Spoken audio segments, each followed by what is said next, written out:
I played 200 days of Messed Up Stardew Valley, and actually this is our full second year. If you have no idea what I'm talking about, watch the previous video first. You really can't be missing a single second of this chaos.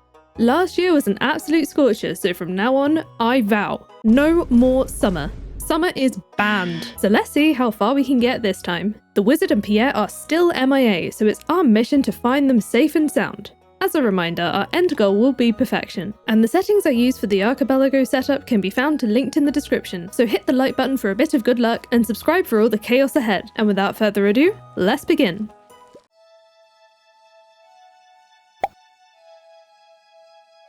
On day 113, I stepped out into the fresh air because spring has finally sprung.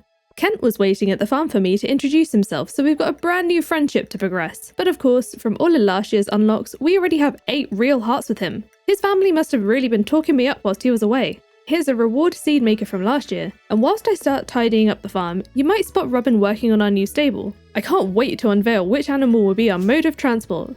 I don't have every crop unlocked yet, so I planted more coffee, a blue jazz, a couple of ancient seeds, that rhubarb I got from Sandy's, and here's the rest of my hotbar. I won't waste your time listing everything. I grabbed the free snacks from the forest on my way to the Joja sewer, where I bought even more seeds, mainly cauliflower for the profit, but I also found packs of rhubarb seeds here and topped it off with some potatoes because why not? And I was really excited to get some sprinklers down in this little patch too, because I was so done with the masses of daily watering we dealt with last year. I left the farm again that night because I'd not destroyed the log here yet, no more chair skip into the secret woods, but I wanted to come here for the new season's forage so I can make more spring seeds to fill some open sprinkler spots. On day 114, I tried to use a hint to find the wizard, and I definitely did this wrong because this response was basically the opposite of what I wanted, but hey, now we'll know we'll get a combat level whenever we find him. I grabbed my first apricots, which will reward me with some quality retaining soil.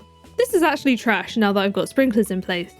Shane was in quite a state when I found him that day, so I helped him to the hospital, then fished at the forest lake for a smallmouth bass. A solar panel? Yes please.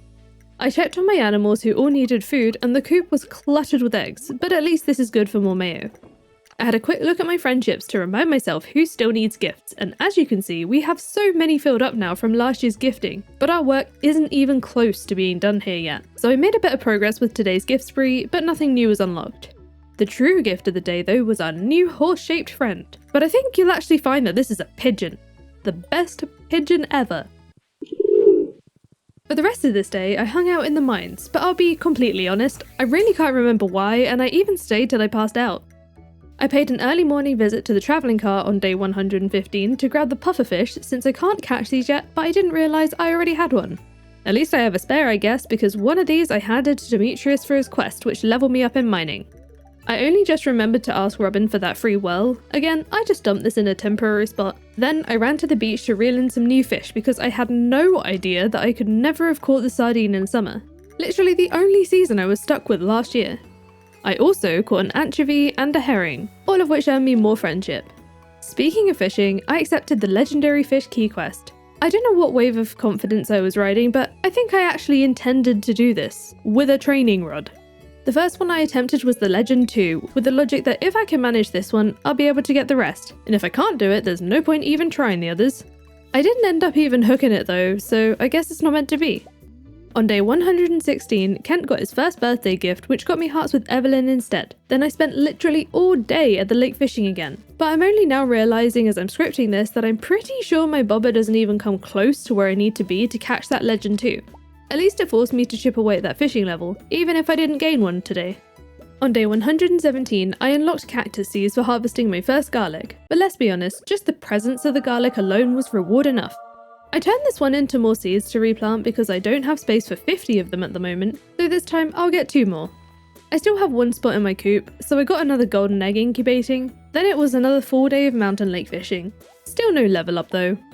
Day 118 began with a fresh apricot delivery to Emily, though I was hoping for more than a Junimo cart life. But in better news, I finally leveled up fishing today after days of grinding, and tomorrow I'll be receiving the Dwarvish translation guide, so soon we can make progress with the dwarf. At first I thought this was an immediate reward though, so here I am giving a wasted gift. For the evening, I deforested the forest, being pretty low on wood, bringing home over 500 more of the stuff to make my first tappers for the oak farm. My tulips have bloomed on day 119, which will get me a free pressure nozzle. I also had my first kale and potatoes, so here are some Jody hearts and a travelling merchant metal detector, whatever that does. I kept most of the potatoes for pickling, and on my way to the Joja sewer for more seeds, I found my rice was also ready. I'm looking forward to another star drop. In place of the potatoes, I opted for kale because I don't usually pick this and I wanted something different. Now that I could actually speak Dwarvish, I gave the dwarf a first official gift, but in spamming through the dialogue, I accidentally bought a cherry bomb. I do this way more often than I'd like to admit. Whilst I had the shop open, I bought the rare crow and the path recipe, as well as 50 bombs to help me in the mines, which is where I ended up next. I hit level 8 combat for another free hopper, and I slayed enough dust sprites for the monster slayer goal, but I still don't know where the adventurers guild ended up to collect that burglar ring. I was hoping to try and get down further in the floors today, but I couldn't beat my previous record of 96, so no new milestones there. On day 120, I felt a little bit taunted by the special request board with both of these coming from the wizard. Where are you? My breakfast came in the mail today, nothing like the taste of chaos in the morning. Then I turned my attention to the forage harvest, which of course just went into more seeds. It was also time for a new batch of fiber plants, with a scarecrow this time because one of them did get pinched. I then helped the saloon with its financial troubles. I'm relying on this establishment because I need access to these arcade machines. Some of the things I need to unlock are milestones in these, and I'm gonna be honest, I'm terrible at both, so this is gonna be interesting. I gave up Journey of the Prairie King pretty quickly due to the lack of coordination, so I guess I better try Dynamo Kart again. According to my husband, this game is, and I quote, harder than the bosses of Elden Ring. If you know, you know. This went about as well as you could expect at first, but slowly I started to get the hang of some of the jumps, and figuring out that clicking with the mouse is so much easier than using the spacebar. It did take me a good half an hour of real life time to even pass the first level, and you know what? At this point, I was definitely appreciating all those extra lives we've been getting. I also learned that your cart does not have to be on the track when you pass the checkpoint for it to count, which didn't feel legal, but I'm not going to question it. And I don't know if it's just me, but I find this second level easier than the first. The painting is not what I was hoping for though. The bubbles and the gravity of the Gem Sea Giant level was the next thing to trip me up though, but I was just happy to have got past the first level today. I bought all the recipes from Gus's before I left, and a few salads too. Then I visited the beach spa because I think I got a comment on the last video trying to tell me to use the other door in here, but of course we can't get into the other locker rooms, so I just took a dip for a bit and came home to switch my tuna pond for a sturgeon one. On day 121, I brought the pigeon out for a ride to help me collect some spring onions, and today was the day I caved and bought a pack of 50 garlic seeds. I just can't help myself, okay? I knew I couldn't plant these all at once, but they'll be great for something with a short growing time that can hold sprinkler spots for me.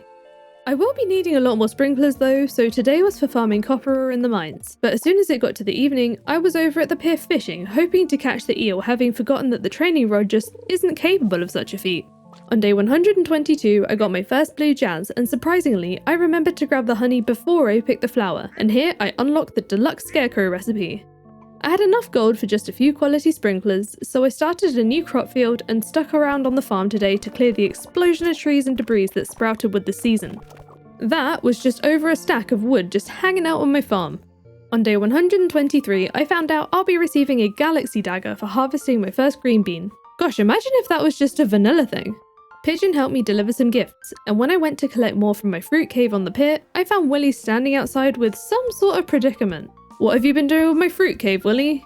Oh my goodness, how did this happen? They're everywhere! I hope they haven't pinched my fruit.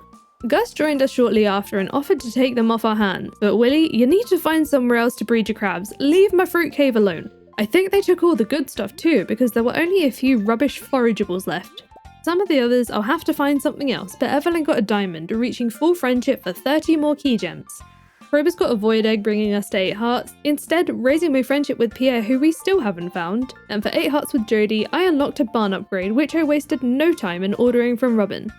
That reminded me about the egg we had incubating, and today we hatched a sparkling golden potteroo. Who gave you the audacity to be quite so adorable? Now that it was spring, Robin could finally lose her axe, so I could bring it back to her, which will get me a trash can upgrade, which I received the next morning, along with the galaxy dagger. Evelyn seemed happy with the gift I gave George today, but this could never beat a new mine elevator from hitting full friendship with Marnie. I'll also be getting more fiber seeds from Sandy, and more travelling merchant stock from Gus too. Whilst I was at the saloon, I couldn't help but give the Journey of the Prairie King another try. I can't put it off forever. In some miracle, I actually made it past the first level, and it seems like the levels themselves don't give us anything new. Instead, you gotta fight your way to the shop lady, and the upgrades you can buy are what give you the rewards, which are not ideal, but you can see down in the bottom left the upgrades we've already received by other means. The third level ended up getting way more crowded than I was prepared for, and it doesn't help that I keep backing myself into a corner, but this was the furthest I ever got, so thus began a new hyperfixation. I'm glad that in single player, time doesn't move in these arcade machines. If only real life was like this, because I spent a good 45 minutes here, so I managed to come away with another mini obelisk, a free keg, a pack of fishing bait, and I guess we do unlock stuff from the boss levels because for this first one, I unlocked the silo. There it is! I did also manage to get through the next level, and with my purchase, I earned a galaxy soul, but at this point, I decided to take a break and come back to this later because this machine will save your progress. To do something else productive, I hunted for forage and waited to give Pierre his one weekly gift for his fleeting appearance, and from him, I unlocked the next house upgrade. Definitely worth the wait. On day 125, I had some early morning visitors. The first was Leah to give us whatever this is, and the next was Gus with his flaming pot of sauce, here to give me a mini jukebox. What a weird morning. I was excited about placing my first keg from the mail, and that sculpture from Leah, I'll just put it over here where we don't see it very often. But my first cauliflower harvest, I'll be sent some key seasoning, and the big batch of kale was ready too. I wanted to make sure I had as many spots free as possible ready for the strawberry seeds from the egg hunt, though I have no idea what led me to believe I'd come home with any of those today because obviously this is some other unlock instead. No strawberries for me, but instead I unlocked yam seeds. I warmed up my legs walking around the town square greeting everyone I needed friendship points with because today I needed to win the egg hunt. The only way for me to get any reward from this festival was to smash the competition, and because of all of those permanent speed boosts we've earned, I gathered a whopping 18 eggs before running out of time. This turned out to be one of the most important egg hunts of my life because with this, I won the entire season of fall. So yeah, don't worry, this isn't going to be an entire year of spring. I did end up rushing over to the Joja sewer that night because I had a lot of empty fields without the strawberries, so that'll become space for more rhubarb instead.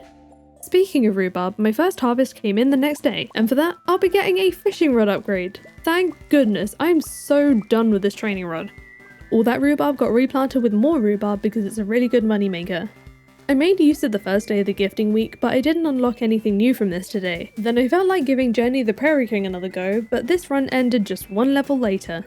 I stayed here for about an hour or so today of real life time. The next ammo upgrade will be getting me a coffee bean, which we already have plenty of. The gun upgrade actually gave me what I paid for, but the gun upgrade after that, I'll be sent another seed maker instead. The pricey super gun upgrade was super worth it because this will unlock the minecarts. Since we pretty much have the mines in our backyard, this will mainly be great for a quick shortcut to Robin. I also beat the next boss which gained us a rare crow as the prize. The next zone suddenly ramped up to way out of my skill level though, so that was it for me today. I am proud of my progress though. Back on the farm, I made another 86 tea saplings to sell, so including some of the rhubarb and a few other bits, we made almost 50 grand today. On day 127, we had the next forage harvest. Then it was time for our first big salmonberry gathering. When I got to the secret woods, I used my brand new bamboo pole to fish up my first wood skip, and here we'll now have access to winter. That's all of the seasons now unlocked. I picked all the salmon berries on my way to different fishing locations, and over at the mountain lake I caught my first largemouth bass which brought me the dark talisman. I only managed to acquire 70 salmon berries today, so I just handed the dwarf a gift and headed to bed. On day 128 I snuck a leak over to Evelyn so she could give it to George, which resulted in a travelling merchant discount. That reminded me I should probably actually check the car, and it was a good thing I did because today she was selling a blueberry. We've not unlocked these yet, so I'll be chucking it into a seed maker and saving it for Ginger Island because we are absolutely not enduring another summer. I also brought the next Archipelago item, which was another rare crow. Now that I had the dark talisman, I was ready for a new location. What's inside this cave? Is it the wizard? Is it Pierre? Nope, it's just Jodie's house. Sam's cutscenes can go away. No time for socializing. I've got salmon berries to pick and new fish to catch. The ghost fish actually burnt me, and the stonefish took ages to show up, but when it did, I was rewarded with a crystallarium. Oh, so worth it. On day 129, my barn upgrade was done, so I bought a zebra and a sloth. They may look similar to goats, but don't be fooled. Definitely a zebra and a sloth. My garlic was ready for replanting when I arrived at the farm, and after handing out a couple of gifts, I wanted to make another attempt at Junimo Kart, which I really do now think is harder than Journey of the Prairie King. Though, that being said, I did make it past the Gem Seed Giant today, unlocking starfruit seeds, which we've definitely already harvested last year. But then it didn't take long at all for me to lose all my lives at Ghastly Galleon, so I left it again for the day.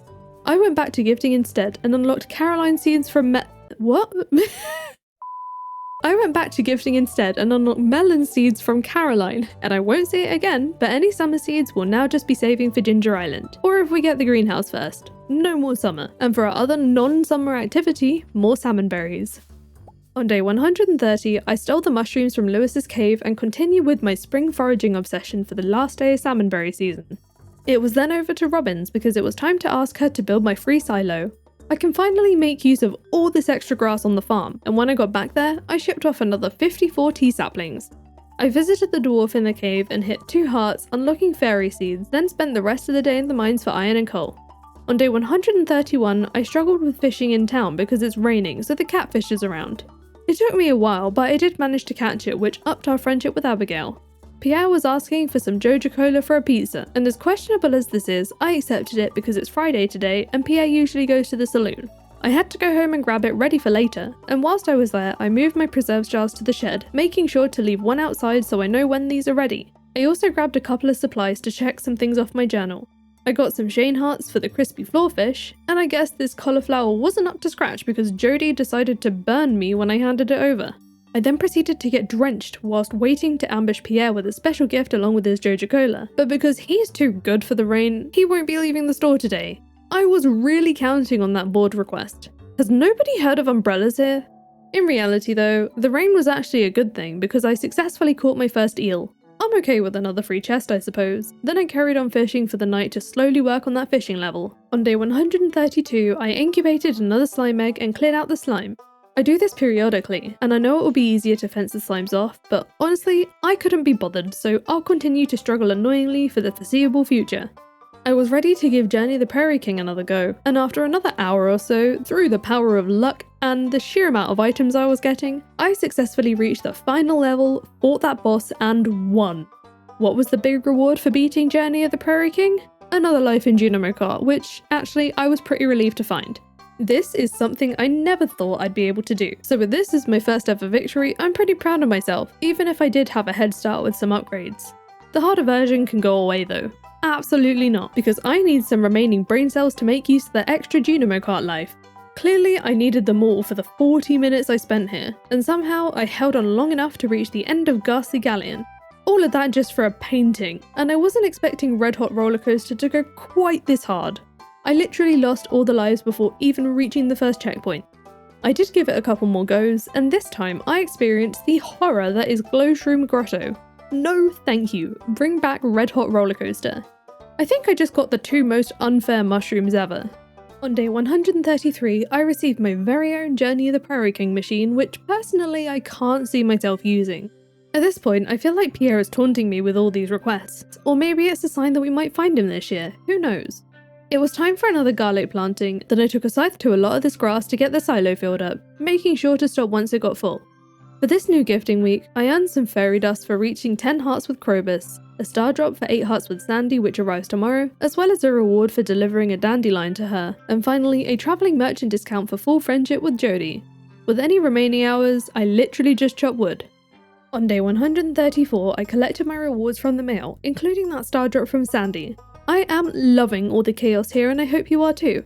I harvested my final batch of spring forage for the season, and since I didn't have enough time for another round, I put the remaining garlic in its place, even if I didn't have enough for every spot.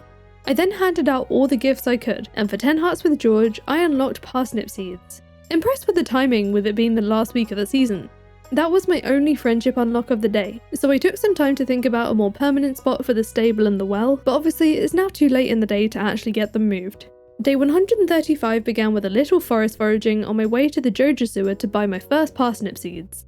I haven't got much space for many of them, but of course Joja only sells them in packs of 50, so we didn't have much choice. This reminded me I really do need a lot more sprinklers, so into the mines I went for the day to stock up on copper. Day 136 was the flower dance. My first stop was the shop to buy the tub of flowers recipe and a fishing level in place of the rarecrow. I said hi to whoever needed the friendship points, and got friendship with Abigail from Kent, and for my flower dance partner this time, I decided to ask Maru because I never have before. I needed to make sure I asked someone to be able to get a reward, and for this I got the quality boba recipe. Plus, I didn't have to stand all awkwardly in the corner, though I am really out of line and I haven't been given the costume. Not sure what's worse really. On day 137, I bought some bombs from the dwarf because I wanted to try for more mines progress, but it took way longer than I was expecting to get through the floors than I would have liked, so I passed out on floor 95 with no new milestones hit. On day 138, I incubated my first red slime egg from yesterday's mine adventures before harvesting some rhubarb in the rain. The final set of garlic was also ready, so in those spots I put some rice shoots and spare parsnip seeds because I'm less bothered about losing those to hold the sprinkler spots. I had nowhere near enough to cover the whole area where the rhubarb was, so I ended up just chucking some spare cheap stuff in the seed maker to use, which took me till the evening, when I decided to head to the Joja sewer to prepare for next season's seeds. As you can see by my purchases, we're skipping that summer and picking fall next, but I only bought pumpkins because I didn't want 50 of everything else, and we still have the single seeds we got from the mail. On day 139, I harvested my first parsnip well over a year after we usually would. I got the cone hat from the Getting Started quest, and unlocked sunflower seeds from that first harvest just in time for fall. The next step for this starter quest was to craft a scarecrow, for which I unlocked a coop upgrade. It was then on with the final rhubarb harvest, but I'll have to figure out something to plant here to hold the spots because today's coffee beans are nowhere near enough. Forage resets tomorrow, so I checked the secret woods for morels, and I feel like my Stardew saves are conspiring against me because both of these today are gold quality, and if you've been watching the One Life Challenge, you know I've been in desperate need for one of these. Definitely check out that series if you haven't yet. Anyway, I asked Robin to get the free coop upgrade going, then I just sort of threw down whatever seeds I could really because I didn't want to have to buy more just for them to die soon. And that is when I'd realised I missed all this rhubarb this morning. Aside from some general farm chores, I made sure to clear out the coop and get some food down ready for Robin to start upgrading the place. This ended up being a really good money day, mostly thanks to the rhubarb, but we did sell quite a few other things too. When I woke up the next morning, the raising animal quest had cleared itself because we of course already have our coop, so I got a couple of Krobus hearts. I collected the cone hat from the mail. I often forget about this one, but it's going to be the look for the foreseeable future. I proudly rocked that new hat for the next little gift spree. Nothing new unlocked today though. Then I popped to the desert to make some trades. I fished for the sandfish too, unlocking the deluxe fertilizer recipe, but I didn't manage to get hold of the scorpion cart this time. Then, that evening, I caved and bought some new sewer parsnip seeds to sacrifice. I'd rather this than deal with the time and energy on retilling and watering tomorrow, and tomorrow can't come soon enough because it's gonna be our first fall.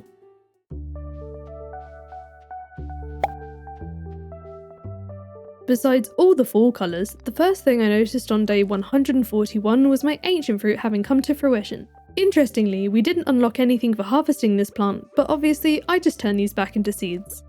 I have quite a lot of new things to plant this season, and most things I just went with the single seed you get in the mail, except for the pumpkins. As you saw, we bought lots and lots of pumpkins because these are great for profit. Plus, I just like pumpkins, but it seems I didn't buy enough.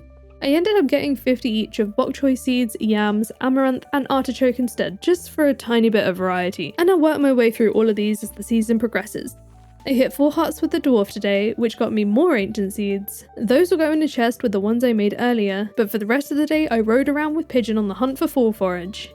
On day 142 I had more pickles to make and gifts to hand out before fishing for new fish at Ginger Island. I got a hoe upgrade for the lionfish, and I stayed for the day hoping for more new ocean fish, but I didn't get any this time.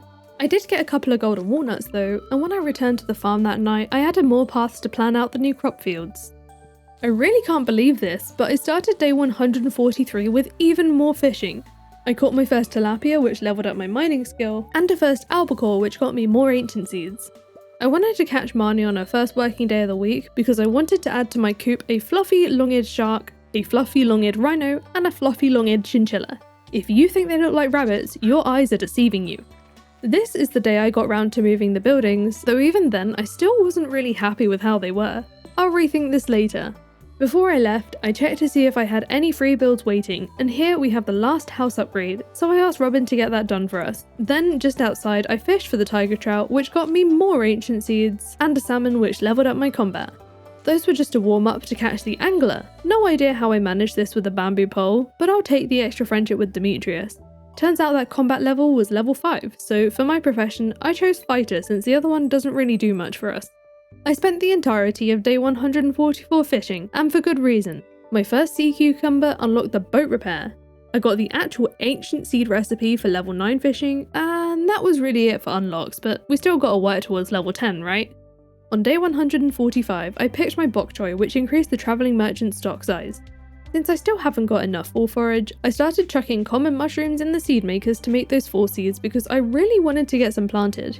I fancied a bit of foraging in the secret woods. Then I wanted to confirm that the boat to Ginger Island now works. And yes, we can buy a ticket, but I won't be doing this because we have our own slightly more creative way, and more importantly, free route to get there. I brought Penny one of those bok choys for a request, and this one is truly farm fresh. Then I returned to my half-finished task of planting more forage on the farm. That evening I decided, you know what, I've taken enough free boat trips home from Ginger Island, so maybe I should at least buy one ticket today. Though I completely forgot that you have to view this unskippable cutscene, so I guess I also paid with my time. I can't exactly remember what it was that I wanted from the volcano, but I got promptly beaten up, so I chickened out for the day. Day 146 and we had another fall crop. It was the eggplant this time, which raised my friendship with Gus. Kind of funny timing because he also mailed me that morning to bring him a lobster, and for that I got another foraging level. I wasn't going to leave the saloon today without taking another shot at Junomokar, and after many attempts, I managed to complete Slump Stomp for the first time, which removed the Island West Turtle. That's huge, a whole new section of Ginger Island to explore. This distraction was enough for me to lose all my lives. I just had to check out the new bit of Ginger Island, except I have to wait for the mail tomorrow. On the bright side, this meant I remembered to check the travelling cart today, and it's a good thing I did because we now also have the volcano exit shortcut. I did still have to go back to Ginger Island again today, so I went via Sandy's store. Plus, if you didn't know, you can get free milk from Sandy on Saturdays. But I was really here to pass out because I found out we do not in fact have any real hearts with Leah, so to get to Willy's shop, I need to pass out here. Having got some comments on the last video asking me to check Willy's bedroom, that was the first thing I tried on day 147, but I think that's just in the expanded mod. No access for us here. It was straight back to Ginger Island after that to check out the newly opened bit. I haven't got the walnuts to buy anything from these parrots, but the first door I tried was the island farmhouse, which brought me to the spa locker rooms, then the museum. The reward for finally finishing the archaeology quest was 5 useless warp totems, but at least I know where to bring the artifacts now. For now, I just worked on gathering all the easily accessible walnuts from this area, and when I got to the walnut room door, I found skull caverns inside. I obviously wasn't going to go this day, but I still used the key to get some Evelyn hearts. You'll be pleased to know I remembered to check the frog's cave, which is actually the wizard's basement, and climbing that ladder brought me to the quarry. I didn't look in the memory puzzle cave yet, so we'll see that another day, because I realised it's raining on the island, so I should really attempt that gem puzzle through the sheer power of trial and error. But without seeing a single gem bird, I had no successful guesses this evening. Plus I really wanted to leave some time to get through to Volcano level 5 now that the shortcut is open. I picked up the recipes from the dwarf there too, and the parrot is here now, so I spent some walnuts and unlocked a fishing rod upgrade. I used that exit to access the north part of the island, and before going back into the volcano entrance, I wanted to see what was in Professor Snail's tent. And here is the Adventurers Guild. It was about time I could retrieve my staircases and collect rewards from Gil, including that all-important burglar ring. The parrot that usually repairs the dig site bridge unlocked a mine elevator instead. Then after grabbing the outdoor walnuts, it was back into the volcano for the bathhouse entrance, and hiding out in the locker room was the wizard. This is where he's been all this time. Oh, and we got a combat level from him too, so that's cool. Give me that funky true juice, I've been waiting far too long for this.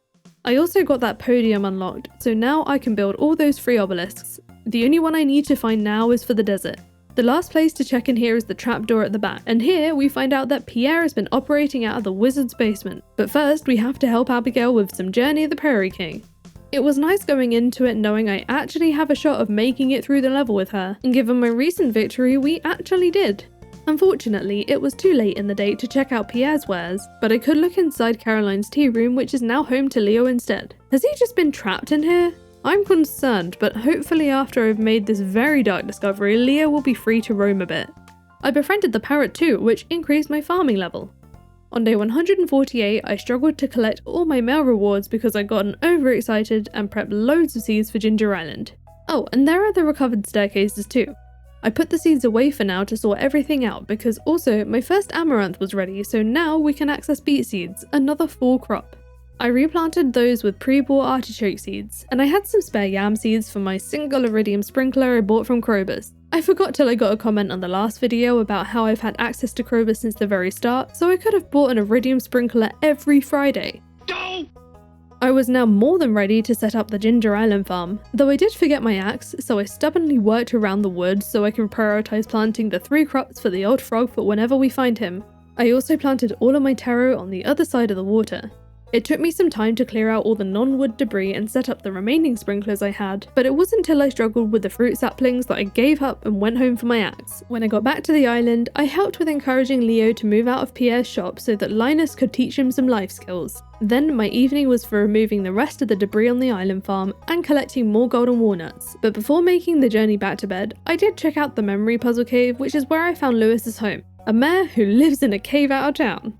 On day 149, I stepped foot in the Joja Center for the first time in a while because we can officially speak Junimo, so all the bundles are unlocked. These are all completely random, not cohesive in the slightest, and of course we have our first hint of the random reward here since most of the big important things we've already been given. It took me a while to find out where all my stuff goes, and with the sheer amount of items I'd saved up, it was going to take quite a few trips to get them all in here. Back on the farm, I found my first artichoke, meaning I'll be sent Pierre's missing stock list. Then it was back to the Joja Center with another backpack full to locate the spots for all the donations. I completed the crab pot bundle, which will give me some fairy dust. Then I remembered the vault doesn't need items, but it is more expensive. So here I bought a mine elevator for 3 grand, I increased the travelling merchant stock size for 30 grand, I unlocked cranberry seeds for 12 grand, and got more key gems for 6 grand. With the vault room now unlocked, I can now build a mill. With the next backpack full of mostly fish, I got a crystallarium for the adventurers bundle. I had most stuff for most bundles, but annoyingly, the majority of them are sitting with like 1 or 2 items to go, a lot of which I definitely have in various chests at home.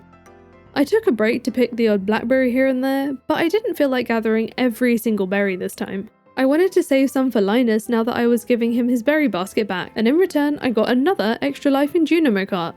Break over, back to lugging stuff over to the Joja Center, and this time I completed the Geologist bundle for an apple sapling, the Artisan bundle which got me the last backpack upgrade, the Winter Foraging bundle for another golden walnut, and the Exotic Foraging bundle for a solar panel. Yet another backpack full, and I've definitely lost count of how many times this is now, but for this lot, I completed the Ocean Fish bundle for some Elliot hearts, the Night Fishing bundle for some Demetrius hearts, and the Animal bundle for Pierre hearts. I did go back one more time with a few odds and ends to complete the Dye bundle for Jazz hearts, and finally the Enchanters bundle for some Alex hearts. And that's it for today. What a huge burst of progress. The wizard did not make this easy. As you can probably imagine, day 150 began with an absolute avalanche of mail to open. I have no idea how the mail person managed to cram everything in here and shut it. In fact, who even delivers the mail around here? It's gotta be the wizard, surely. Who else would manage this? And apparently, in that giant list of rewards yesterday, I missed that I got a watering can upgrade, but here it is. After way too much reading and way too many paper cuts, I discovered I didn't have any open spots to plant my cranberries, so I sacrificed a forage plant to make way for them. I then took a trip to Ginger Island to visit the museum. I had a backpack full of artifacts, and I'll save you from listening to me read out every single reward, so the most important ones here were the travelling cart visiting on Mondays, a luck bonus, and an axe upgrade. All of the others were also important for perfection in some way really, but these are the most exciting to me at least. When I came home for the next load, I delivered Marnie's amaranth, getting me a pomegranate sapling. Then the highlights of the next round of donations are a mine elevator, a shed upgrade, and the island resort. From there, I headed to Robin's for my next free building, and refreshed my memory of what I still need to purchase from her. I actually grabbed the mill blueprint today, so I'll be sent another keg. The mill was the building I asked her to do for me today, but not because of the purchase. We unlocked this from completing the vault room yesterday. I then found a reasonably priced museum piece at the travelling cart. Maybe this is what the metal detector perk does? If you know, leave a comment. Is this why I'm seeing artifacts and minerals here? I then fought my way through the volcano to visit the wizard, and this is when the magic ink completion triggered, so now the dig site bridge will be repaired.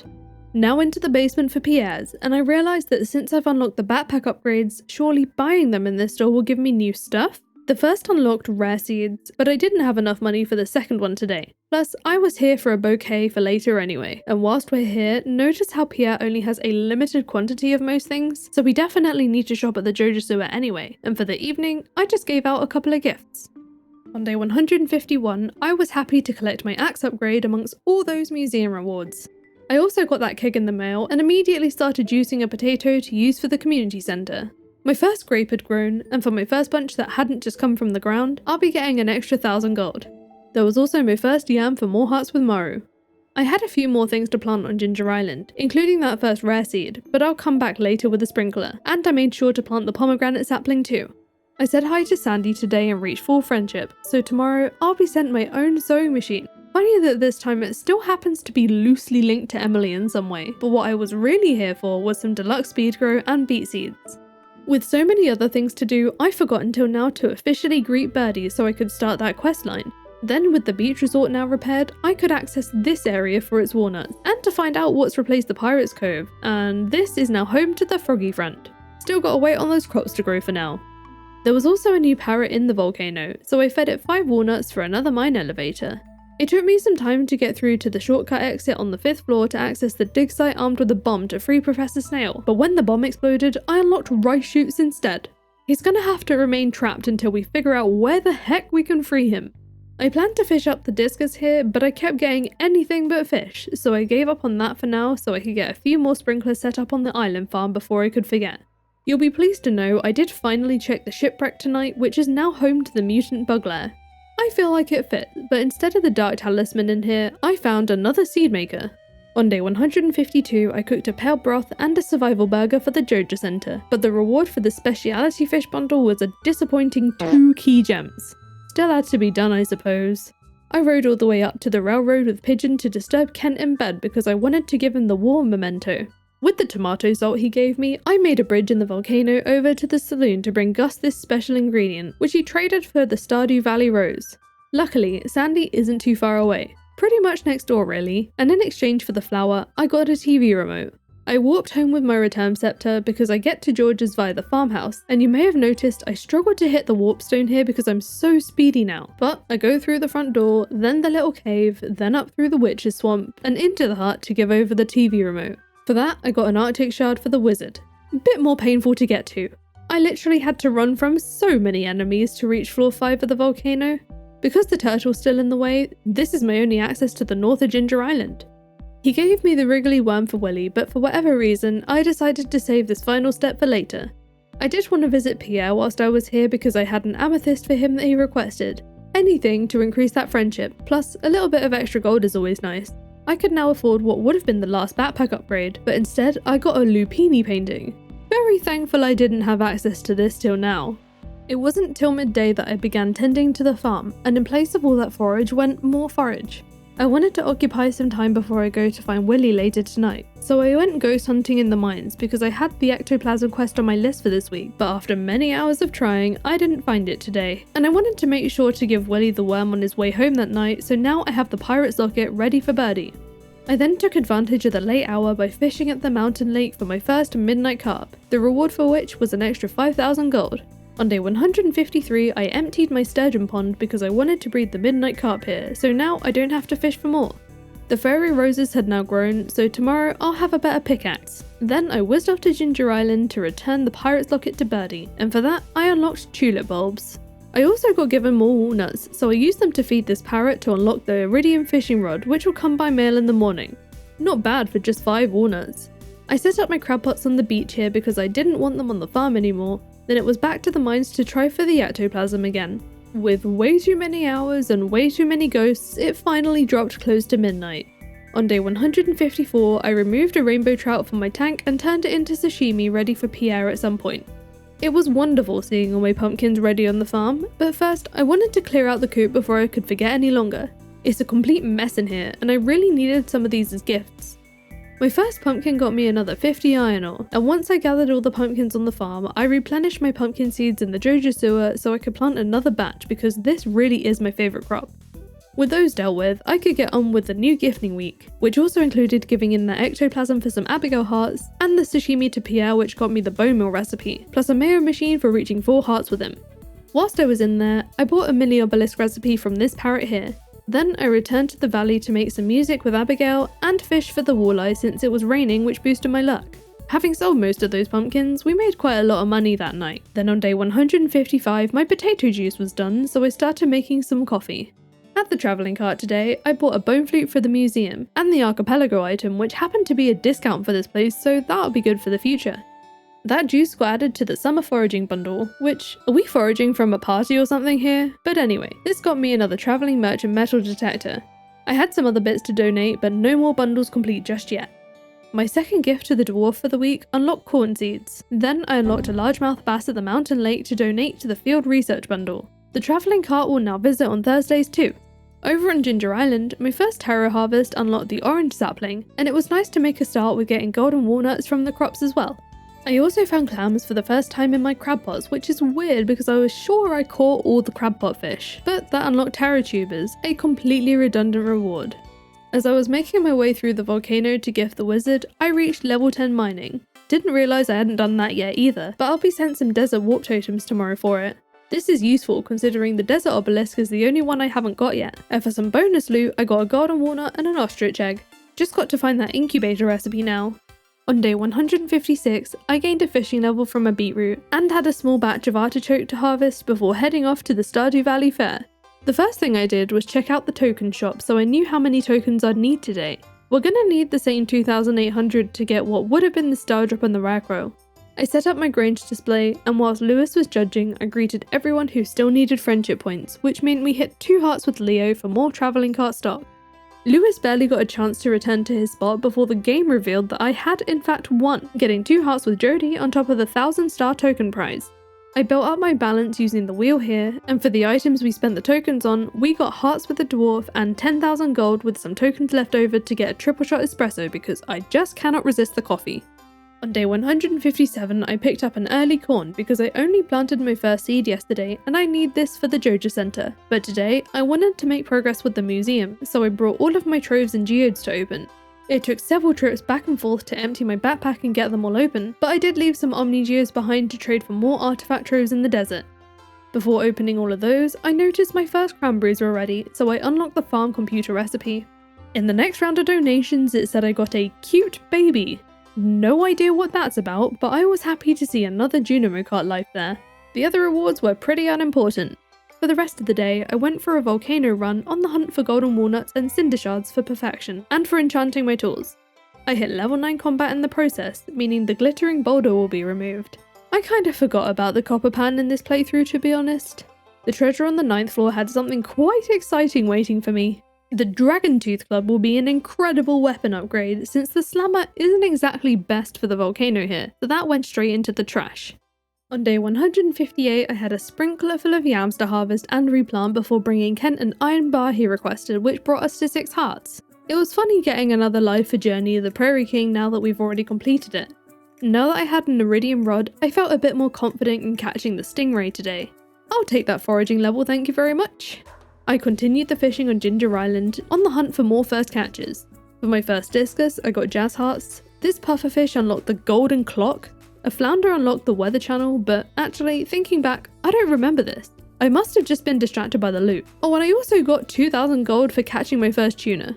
I'd forgotten for a while what was in the Ginger Island farm cave here, and when I made my way through the wizard's basement and stepped out onto the quarry, I got the copper pan cutscene. Yeah, there was a rock here and now there isn't, blah blah blah, now hand over the pan, Willy, I've got places to be. Said place happens to be the volcano for more walnuts, cinder shards and loot. The dwarf dagger is a great weapon, but I prefer the hammer I have, so I freed up the spot for more potential future loot. Though I ended up leaving on level 5 and I can't quite remember why because I kinda just wandered around. I did eventually get my head straight again and fish for the slime jack, which gave me more friendship with Clint. A slimy fish for a slimy man. Day 159, I didn't fancy the rainy forage harvest because it was a great luck day and I was feeling some skull cavets, but I wanted to handle this parrot first so I couldn't forget at a later date. This gave me a luck bonus, and I was regretting not doing this earlier because I'm pretty sure this doesn't take effect till I read the mail the next day, but I could be wrong. Just outside the walnut room door, I had a triple shot espresso and a magic rock candy, and you might notice this is my only food because I actually had Key's Hungry challenge to do. If you've been around the channel for a while, you know how much I've come to love skull caverns, so I went in feeling pretty confident despite this being my first run of the save. Even though I took quite a bit of damage, playing the one life challenge has also had a hand in getting me used to not dying, and it wasn't too long before I hit floor 25 for that first challenge that Mr. Key sends in the mail, so my reward for that was a rare crow. I was super thankful for all the healing slimes, which definitely saved my butt, and I had a couple of serpents drop me a spicy eel ready for when we passed floor 100. I hit my first treasure floor on floor 65, and inside the chest was my first prismatic shard. This feels like the longest I've ever gone without one so far. Having found a load of these jump holes, I was on the brink of death at this point, but I wasn't giving up, although the loot on floor 73 certainly didn't lift my spirits. The seed maker a few floors later was okay, then when I got to floor 89, I realised I had more than enough staircase to see me through to 100, and I didn't want to miss out with my terrifyingly low HP. I made it there that evening and gained a foraging level for my effort, and in the chest was just a cowboy hat. I definitely prefer my cone hat. I took a minute to heal up before moving on, which is when I shifted my focus to gathering iridium, and I'm not going to say no to more prismatic shards. I passed out on floor 139 for the night, and here's a review of the loot I kept the next morning. Yep, those are 5 prismatic shards and over 180 iridium ore. Definitely a successful first run for me. I was however very surprised to see the mail from Mr. Key still containing 10,000 gold for reaching floor 25, given that we already got sent the rare crow. This was a lovely unexpected extra reward. I tended to the forage I left behind yesterday, then I went to visit the giant frog on Ginger Island because all 3 crops were ready, but I have no idea what realm he took me to because we seemed to hang out in the void. As long as I get all the walnuts, I wasn't going to question it, but none of these unlocked anything else new. I could now harvest these spots, starting with my first melon, and of course there's a melon tax. Why wouldn't there be? I said goodbye to that 10k we got this morning, and now I'm convinced Mr. Key sent me that gold as a prank. This made me forget what I was doing, so I never harvested the other 2 crops, and instead bought some sandy hearts with some walnuts in place of the farm obelisk, which we also have to find elsewhere. I left the island to bring Pam a battery, and in return I'll get that iridium snake milk. Then I brought Demetrius that first melon for his crop research, and for that I unlocked the Fortune Teller TV channel, which thanks to UA InfoSuite, I completely forgot I even existed really. For the next rewards today, I took aim at a couple more new fish. Green seemed to be happy about this new ice pip, and for a void salmon I'll be getting a watering can upgrade. Here's a quick look at our fishing progress by the way, probably something like halfway there now. Day 161 marked the start of a new gifting week, which meant having to fight my way through half the volcano again to reach the wizard and Pierre with their gifts. But I also needed to bring Caroline a pumpkin to carve, which got me the ostrich incubator recipe. This was quite the relief, since we still haven't found out how to free Professor Snail, and because I had my axe with me, I ejected this walnut out of the tree. I fished at the ocean for a while that evening, though I can't remember why because I didn't unlock anything. Then I remembered to go do a bit of desert trading because it's a Sunday and we could do with more staircases.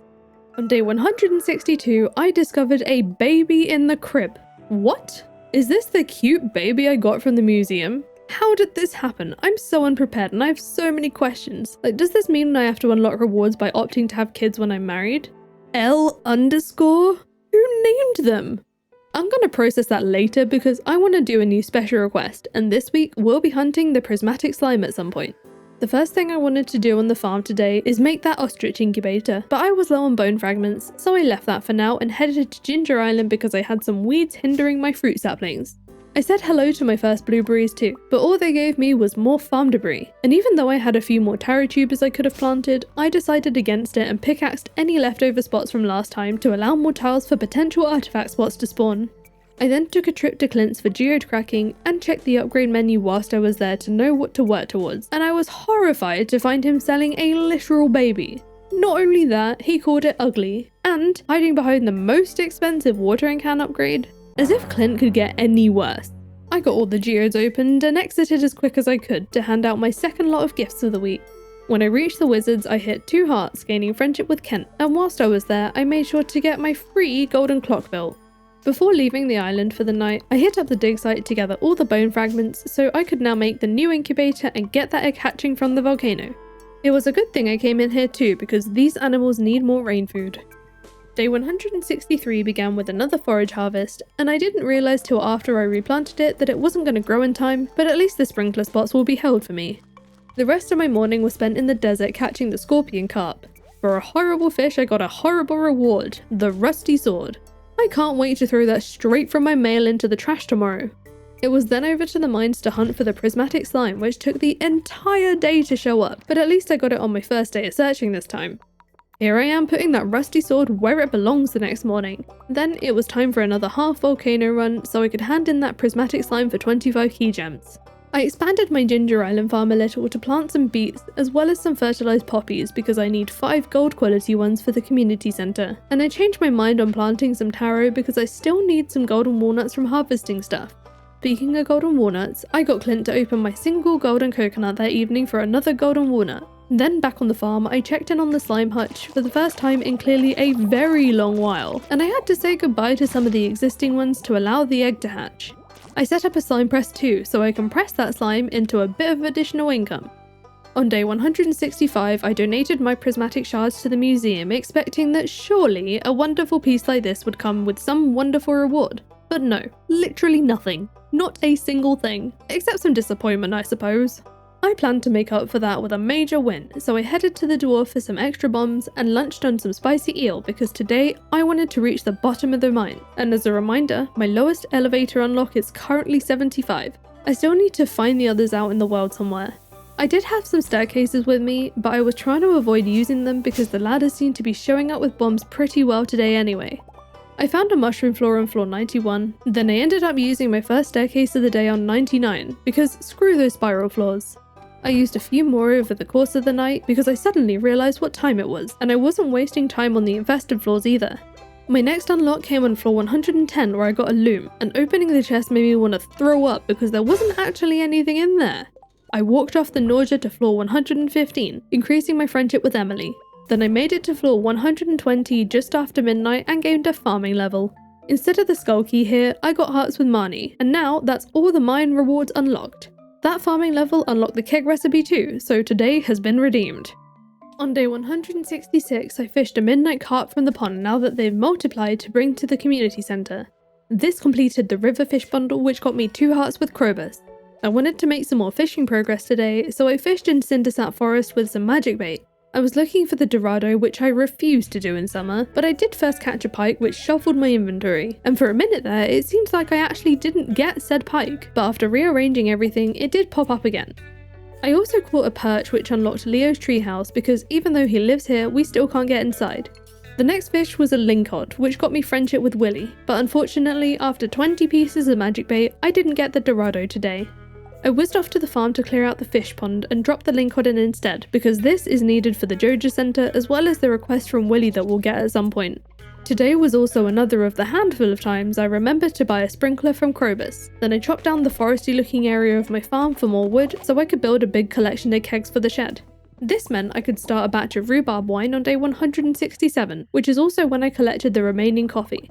My last big harvest of the season was full of lots of forage and lots of pumpkins. A dream. Then, with the help of some extra forage from my chests, I managed to make an extra 200 full forage seeds, which will probably be used on tea saplings later on. It was then over to Ginger Island with the next few ancient seeds I just made, and I noticed my first corn was ready, which will unlock the Parrot Express tomorrow. This is a very significant one. You'll see why later. I was on my way through the volcano because I needed to go to Pierre's when I found these dragon scale boots. These are some great boots, but I was really enjoying the immunity that the genie shoes provide, so I haven't changed them yet. The reason I needed to go to Pierre's was to drop off 25 gold quality pumpkins for Pierre's prime produce, and the reward for that was another rare grow. Back in the valley, I checked the travelling cart for another lucky find, a tomato seed. We haven't even unlocked these yet, so I wasted no time in getting this planted on Ginger Island. With Spirit's Eve on the cards for tonight, I had some time to kill, so I fished in the sewer hoping for a mutant carp, but it didn't show its ugly face today before the event started. I feel like I've memorised the maze route at this point, so I reached the treasure chest with ease. There's no golden pumpkin for us, but unlocking the greenhouse totally blows that out of the water anyway. Thank you, little Junimos. Of course, the first thing I did on day 168 was move my iridium sprinklers in there, though I didn't have anything to plant here just yet. Being a Sunday, it was the start of a new gifting week, and I guess Emily decided to gift me with an interesting performance, which I only really got because I stepped into the wrong house. I was actually looking for Maru with a very special gift of a bouquet. Yep, this is who we'll be marrying for this playthrough, and I'm excited to experience Maru's marriage heart events. I grabbed myself some more staircases for my collection before dedicating another half an hour of real life time to Junimo Kart, and this Glowshroom Grotto level is going to be the death of me. No new rewards today. The rest of the day was just for a few basic farm chores, and when I went to bed that night, it was time to choose a new season, so of course I went with winter being the only one we've not experienced yet.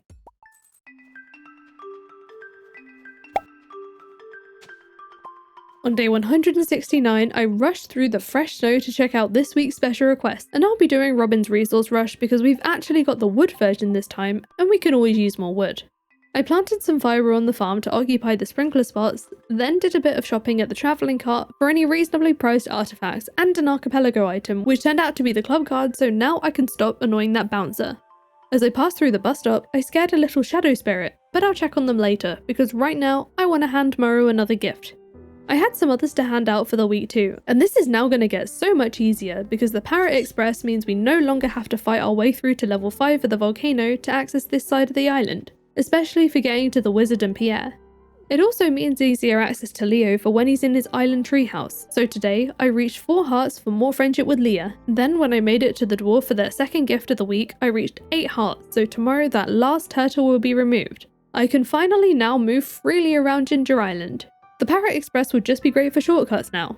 From there, I popped over to the Joja Centre to donate a crocus and complete the spring foraging bundle for a new travelling merchant day. We'll see her on Fridays too, and before bed I came and found the Void Spirit in the bush. I was looking forward to getting those secret notes, but instead of the magnifying glass, I'll be sent another star drop in the mail.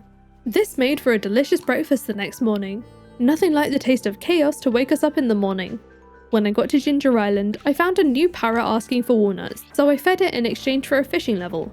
My sweet gemberry had finally come to fruition, and the harvest reward was another mine elevator. I ended up turning that into 2 more seeds since I need more than 1 fruit for other things. Then I checked in on the key quest for the first time in a while and decided I'll brave that legendary fish quest. So I geared up with a few trap bobbers and headed straight to the mountain lake with a seafoam pudding and made a start. Just like last time, I wanted to get the worst out the way first, then I should be able to just do the rest. I actually got really lucky here because it ended up being my first fish I caught, and it was so well behaved I thought there was no way it was going to be the legend too, but here it was. Though judging by the fact that I stuck around for a minute, I'm not sure I was fully aware I actually had it. I don't know, but eventually I made my way down to the bridge just south of here to catch Ms. Angler. Then I came home to grab a new seafoam pudding from the chest so I could catch the Glacierfish Jr., which didn't put up all that much resistance either. This time, I did intentionally stick around the area because I hadn't caught the original glacierfish yet, but what was really weird was catching a second junior one before I even saw the original. In fact, I didn't get the normal one at all today, so I moved on to the sewers to catch the radioactive carp, and then to the beach to catch my first halibut, unlocking the last travelling cart day. Guess she's not so much of a travelling cart anymore.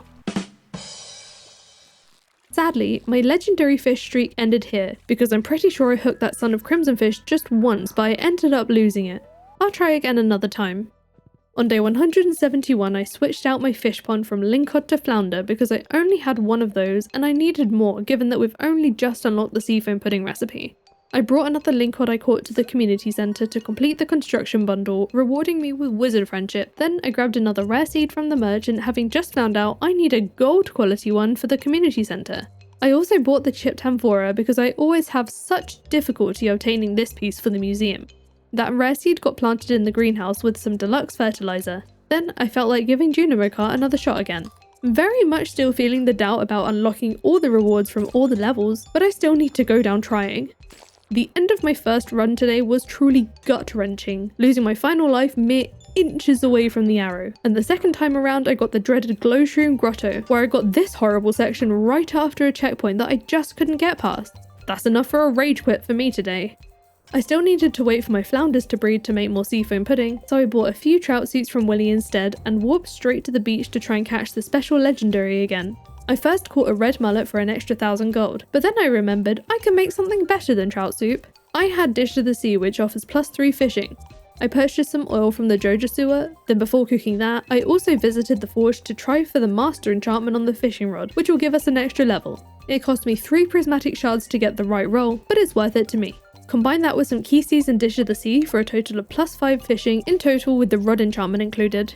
Being the quest's due day, I had to catch it today, and thanks to the extra boosts, I actually succeeded. Shame the reward for all of that was literally just a furnace. I didn't want to waste the remaining fishing boosts, so I tried for that glacier fish again, and it appeared on the first cast. Maybe you just can't find it when the quest is active, or I was just unlucky. I don't know, but hey, I caught that little terror now, unlocking the Junimo hut. Evelyn was waiting on the farm for me on day 172. She was here to give me a garden pot and its recipe now that we have the greenhouse unlocked. I bought the next archipelago item from the merchant cart along with a decently priced jasper for the museum. I also bought an eggplant, but I don't really know why because we already have these unlocked and I literally just went home and put it in a chest. I headed for Marnie's as soon as she opened because I forgot until today that I hadn't installed heaters for the animals, but when I went to place them down, I was alerted to the hatching of an ostrich. I don't know who told me that because it's definitely a dragon. I should probably get some food down for everyone too. Then I proceeded to take down all the trees in the forest for Robin's resource rush, which I finished that afternoon. The reward though? Another ammo upgrade I will not be using. I used the evening to make myself feel better with a bit of therapeutic path placing, a usual winter activity that I can actually do in winter. On day 173, I visited the merchant on the way to the farm and bought the unlockable, which happened to be a racro. The wizard mailed me a request for an iridium bar, which is a very easy win, so I brought the bar with me to Ginger Island. But first, I wanted to check on the farm, which had so many crops at the ready. The most important ones were the poppies, which I needed some gold quality ones for the Joja Center, but I did also need gold quality blueberries too, so I dropped today's berries in the seed maker for more chances since I haven't unlocked them to buy yet. I then replanted these in the fertilized spots left over from the poppies. Got the crop sorted, now I can hand over the iridium to the wizard, hitting 4 hearts for a free iridium sprinkler, and would you look at that, we've unlocked blueberry seeds from the quest. I don't even need these now. I rode over to the Joja Center with the poppies to see if that bundle reward would be any better, and yeah, I'll happily take a combat level. The rest of my day was down in the mines, blowing up a temporary path down to floor 100 so I could fish for the lava eel, and of course I used one of the key seeds and Dish of the Sea to help me out. I successfully caught the lava eel that night, which apparently is going to bring me some crows. Given that I've only got fiber planted, I reckon they're going to be pretty disappointed. The flounder hadn't multiplied in my fish pond yet, but I didn't care because I wanted to swap this for the lava eel now, though I can't really remember why. Day 174 was a wine day. Then I donated a couple of artifacts I had, but all I got was a charcoal kiln. Still progress, I guess. Today was the day I came back to the sewers for that mutant carp, and it might have taken me most of the afternoon, but we got it, so I'll be sent some new boots tomorrow. I fished at the beach next, and I just couldn't get that magnifying glass out of my mind because I really wanted to start getting those secret notes. You might notice I typed in the hint command wrong a couple of times, but when I got it down correctly, I found out I won't be getting this item until I complete all the fossils in Professor Snail's tent. You know, the guy still stuck in the cave. I pondered this for a bit whilst I caught my first squid, leveling up my combat. Then I asked for another hint to free Professor Snail, and here we find out we can buy his freedom from the artist at the night market pretty soon. And yes, the mermaid painting is available in year 1. I wanted to stick around to catch another squid as a spare, hitting level 10 fishing before I got there, which unlocked the farm obelisk on Ginger Island. It took till almost 1 AM for that second squid to show up, which means I had to rush to bed to avoid passing out. Here's what we unlocked with the combat level, and we made a decent amount of gold from that batch of wine we sold too. On day 175, I asked for a hint to unlock the Queen of Sauce because I'm missing all of those cooking recipes, and I was happy to see it's one of the items the merchant will sell. It just so happened to be the correct day today too, so I rushed over there, but she didn't bring it with her today. I still bought the archipelago item to stop it from showing up again, and like we've been doing, I picked up an alright priced museum piece too. I collected the space boots from the mail and put them straight on for a balance of defense and immunity. I took one of the squids to the Joja Center to complete the lakefish bundle, which also happened to be the last item I needed for the whole fish tank. Our second room now complete. Both rewards were just more friendship hearts, but it still felt great making this progress. The other squid went to Willy for that quest literally called Catch a Squid, and for that I'll get another recycling machine. I can make use of this, I suppose. That afternoon I handed out some gifts for the new gifting week and did a little bit of shopping at Pierre's, which is also where I hit 8 hearts with Kent. A pack of 50 iron ore definitely won't go to waste. We of course didn't forget Maru, and it looks like I hit 10 hearts judging by the beloved farmer achievement. That's another thing, the dating and marriage hearts aren't locked behind other things. Once you start dating, you start earning the hearts the normal way with that person again. I cleared out the dig site for materials and got this journal scrap, so I wasted no time in digging up that walnut so I can't forget about it later. I've also been frequently smashing these mussel rocks for walnuts and hunting for dig spots for the vertebrae, but I haven't been lucky enough to find even one of those yet. I haven't really been showing me doing these things either, just to avoid things getting super repetitive. Before turning in for an early night, I planted those melon seeds I bought from Pierre. I guess we'll find out later why I've done this, because right now, I couldn't tell you. On day 176, I checked the new special request to find a choice of fishing or fishing. I went with the left-hand fishing because I knew I definitely hadn't done this yet. Whatever I planned doing, this was going to be a fishing day anyway, because today is the Festival of Ice. I said hi to anyone without full friendship, then commenced the fishing contest. Even though everyone else seemed to have a head start, I still ended the time limit with 6 fish, which smashed the competition. We got the sailor hat already quite early on, so instead I received 2 more hearts with Sebastian. On day 177, I accepted a new key quest, and I may regret this, but I picked Keys Crop because I didn't have enough spare prizzies, but I was worried here, and you can see the hesitation, because I've never successfully completed this one in time. I surprised myself a lot with this run, so maybe this will be different. To make this happen, I was going to need a lot more planting space on Ginger Island because the key fruit won't grow outdoors in winter, so I added a few more sprinklers here. Some of my fruit trees had finally matured too, so we got a bunch of unlocks here. Then I destroyed every tree on the island to gather my first set of key beans. I took a little break from the deforestation to watch a gorilla eat a banana, and I was bracing myself for whatever random reward this was going to bring, but nope, it was just the walnuts. By the time I chopped down every tree on the island, I amassed a whopping 10 key beans. Totally not worried about this at all.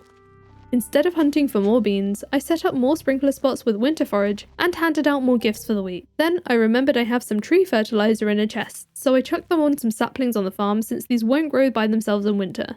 Walking back through the island after more gifting that night, I found I missed an entire section of trees to chop, and the result of going back for them was planting 5 more key beans. On day 178, the merchant brought me another fun artifact. Then I pulled out a handful of deluxe speed grow from my chest made by my bone meal to add some to the key crops. With just 4, this might seem silly, but I plan to visit Sandy tomorrow to buy more. I just thought I might as well squeeze out an extra day on some of these. I found a few more trees at the bus stop for a couple more key beans on my way to the bus tunnel to begin that tropical fish quest. Might as well start with the worst fish first. My first stingray popped up pretty quickly, and I was expecting to be here pretty much all day, but I was done by the afternoon. Got a few more extra key beans in the process too. My next stop was the pond on Ginger Island to fish for 5 discus, then just below to the beach for the 5 lionfish, and that's the whole quest wiped out in one go for a foraging level, and look at the extra key beans too. I've been enjoying my morning trips to the merchant's cart, and day 179 was no different. I bought a Bixite at by far the lowest price I've seen it offered, as well as the Archipelago item, which was some friendship with Caroline. I gifted the lava eel some fire quartz before visiting Sandy to buy loads of deluxe speed grown. See, I remembered. Hopefully this will help us, even if only a bit. Checking on the Ginger Island farm, I got a couple more key beans and unlocked a movement speed bonus for my first tomato. I had a couple more artifacts to donate, which unlocked another travelling merchant metal detector. Then I gave the gem puzzle another go, having just found out the east bird dropped a topaz, so I had a much easier time brute forcing the rest and walking away with those walnuts. I really wanted to make an iridium band to combine with other rings when I realised I don't even have the recipe. I checked the hints for the next combat level, and I can just buy it from Clint in place of the gold watering can upgrade. Very easy to solve, but what's up with the icon here? Anyway, that crafting recipe won't be ready till the morning, so for this evening I foraged in the forest hoping that I missed a tree last season, but no, they're just still frozen little saplings. Day 180's merchant item gave me friendship with Gus. I grabbed the dolomite too. My next task was to bring the wizard a void essence for his request, rewarding me with another iridium sprinkler. And there's that desert obelisk. He absolutely lied about the 1,000 gold though, but the obelisk was a perfect reward really, because I was right here to build it and I didn't have to wait for the mail the next morning. I also moved the rest of the obelisks whilst I was there because I didn't like the layout blocking some of the path and arranged them in a very specific order which made sense to me at the time. Today I noticed the pomegranates and apples, which got me friendship with Clint and a geode crusher, and for another reward soon after, I donated a dinosaur egg for the next mine elevator. Speaking of the mines, I ended up gathering iron and copper for the rest of the day on my personal quest for more kegs, plus the rocks here have a chance of dropping key beans. I got back to the farm that night with quite a bit of ore, but only 11 more key beans. Still, every little helps, and I was glad that I got back when I did, or I'd have missed the newest batch of wine. So here's the profit from that, plus a few other things. On day 181, I placed that next reward sprinkler and harvested the first few key fruit in the greenhouse. Every single one of these went into seed makers to grow the collection. Then I handed Willie a link card for his request, which earned me another golden egg. Clearing that was super convenient today because he was close to the merchant cart where I brought a couple of artifacts and a lobster to keep for whenever I need it. I brought those 2 artifacts to the museum where I didn't unlock anything new, but these were the last 2 artifacts needed to complete the entire collection. I really wasn't expecting that at all, especially the lack of reward. I finally got around to making myself the iridium band, but I had to go for a volcano run because I was lacking in cinder shards to combine it with another ring. Oh hey, more key beans! When I got to the dwarf, I sold a few gems for backpack space and topped up on bombs to help me on my way to the top. I was pretty thrilled about the treasure I found on level 9. The key beans were great, but the mermaid boots with their 5 defense and 8 immunity, the space boots were instantly sent to the trash. With an extra 39 cinder shards, I combined my burglar ring with my iridium band, and until I have something better, my second slot will just have a glow ring for now. I used some of my spare shards to add some attack damage to my hammer, as well as some defense. I feel like I don't use this feature enough. Day 182 began with more key crop expansion, and since I now had more than the greenhouse sprinklers would fit, it was time to start using the Ginger Island farm, with deluxe speed grow of course. I wanted to go trade for some stuff at the desert today, but I was starting to feel the faults in my obelisk layout. This isn't the desert. I will move these at some point to make it a little bit more practical, but let's see how long it is until I stop being stubborn about my choices here. I grabbed some triple shots, spicy eels, and staircases from the trader. Then I took advantage of the extra trees here for the wood and the key beans. I got a good view from this artifact spot here, so I thought maybe what I should do is search the valley for more dig spots for more chances since they are much more common in winter, but there were no beans in sight. Maybe the dig site will help? Clearing the whole thing only gave me 1, so no. I wasn't giving up though. I still planted what I had and still had enough time to squeeze in some gifts for the new gifting week. Day 183 was a great luck day, so I was feeling a trip to Skull Caverns. I was excited about the potential for loot, but also these rocks should hopefully get us a few more key beans to plant. I didn't meet my first treasure floor until 93 where I just got some cranberry seeds. Pretty mediocre, but I carried on down to floor 100 hoping for an archipelago unlock instead of the iridium snake milk, except when I got down there it was just another treasure floor, which would have been fine if it wasn't just some energy tonic. You see, I need to find the secret note to get the cutscene, and for that I need the magnifying glass, which is the reward for completing Professor Snail's tent, but to free him I need to buy a painting at the night market. Oh wait, that opens today. I should probably go. I checked the merchant's boat first and found an archipelago item Lewis approved of, and the painting today wasn't the one we were after, but we need to pay for them all to get every unlock here. I definitely do need the extra Junimo cart life though, and I can't leave without grabbing the free cup of coffee. I got my next 16 key beans in the ground on Ginger Island, then I raced back to the night market real quick to do the mermaid show which unlocked tomato seeds. I had a scary amount of key fruits staring at me as I entered the greenhouse the next morning, so I removed them from the ground as quick as I could. Once again I turned them all into more beans, since this was my best chance of growing into the vast quantity I needed for the quest, and I think I made some pretty good progress with this today. I harvested my first orange here, which will send me another magic rock candy before plucking this batch of taro in the hopes of finding more golden walnuts, but there were none here this time. I handled my second gift giving of the week, but I walked into Elliot's book reading at the library. I forgot that was today. Sorry Elliot, I just don't have the time. I skipped that cutscene looking for Leo for his gift, but he literally just left for the day. Definitely blaming Elliot for this one, but luckily Leo wasn't too difficult to track down. Checking the merchant's car a little later proved to be a fruitless trip with nothing worth buying today. Then I said a quick hello to the dwarf, reaching full friendship, gifting me a heavy tapper. I also hit 8 hearts with Pierre, increasing my hearts with Leo, but now I better rush off to the second night of the night market, where I found the merchant selling exactly the same stuff as earlier today. I guess that kind of makes sense. What I really came here for though was to buy Professor Snail's freedom from this dodgy art dealer, that hopefully in the morning will make a new friend. The second I teleported home, I realised I was planning to stay at the market that evening to catch some fish from the submarine. I was shocked that my first fish here was the blobfish, and of all the rewards it could possibly bring, the actual mermaid painting. A midnight squid got me friendship with Jazz, the spookfish will upgrade my hoe, an octopus got me hearts with Linus, and that's it for unlocks today, but I passed out here just to catch as much as I could sell. Most of day 185 was for working on replanting keyfruit, and at this point I needed so many more sprinklers, which was definitely a good sign, though I was now officially out of deluxe speed grow. For the last night market trip of the season, I bought another rare crow from the art person, but the merchant's boat had nothing for me today, so to bag myself more rewards, I donated a tomato to complete the summer crops bundle for a discount from the merchant. I also donated a lava eel to the Full Crops bundle, which just leaves a maki roll, so I headed straight to the Joja sewer to pick up some rice before turning in for the night.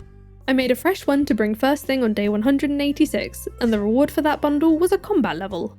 The only thing remaining for the pantry is hops. I used a hint to find out where to unlock these, and I just have to get it at the merchant's cart, so let's hope she brings it tomorrow. After collecting all my fossils, I ran straight up to the top floor of the clinic to introduce myself to the finally free Professor Snail and get all those donations in. And as you can see, I think we're going to struggle with the snake vertebrae on this save too. I got a couple of walnuts for the bat and the frog, then I did the island survey for a couple more. I'm very late on this for the week, but I did remember to go check the new key quest.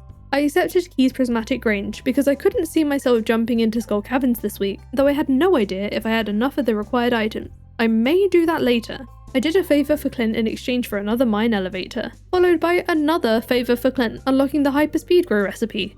With some forage now ready on the farm, I could get some more sprinkler spots occupied with even more forage.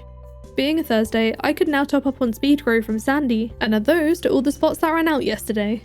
I then checked the dig site for artifact spots, and also to see what's in the cave here. This is where we can find Leo's second home.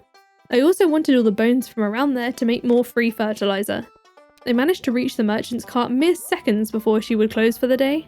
The next Archipelago item was just another metal detector, but at least it won't come up again now. And at some point today, I unlocked level 10 combat, so that night I chose the brute profession. Faster monster kills, faster loot collection. On day 187, I received the news that I officially collected all the rare crows. Instead of the deluxe rare crow recipe, I received another merchant discount. I wanted to take advantage of that right away and headed straight to the cart to find that all-important hop starter unlocked for 35 grand.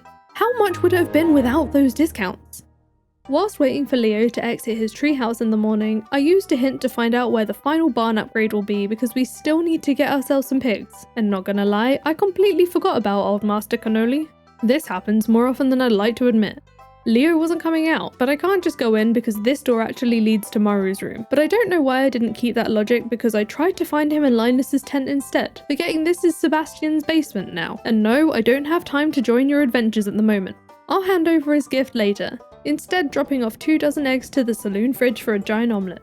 No quest completion yet though, because I still have to actually pick up more fresh eggs from the coop, though I did have a coconut with me for Gus's Exotic Spirits quest, which will send me another magic rock candy.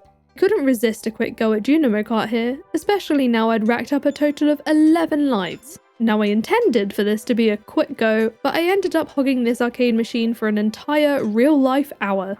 Glowshroom Grotto is definitely still my nemesis here. Look at this other attempt and how close I got to clearing this monstrosity. I very much considered rage quitting for the day here, but that's not how I do. I stuck it out for a few more attempts, but no prizes for us today.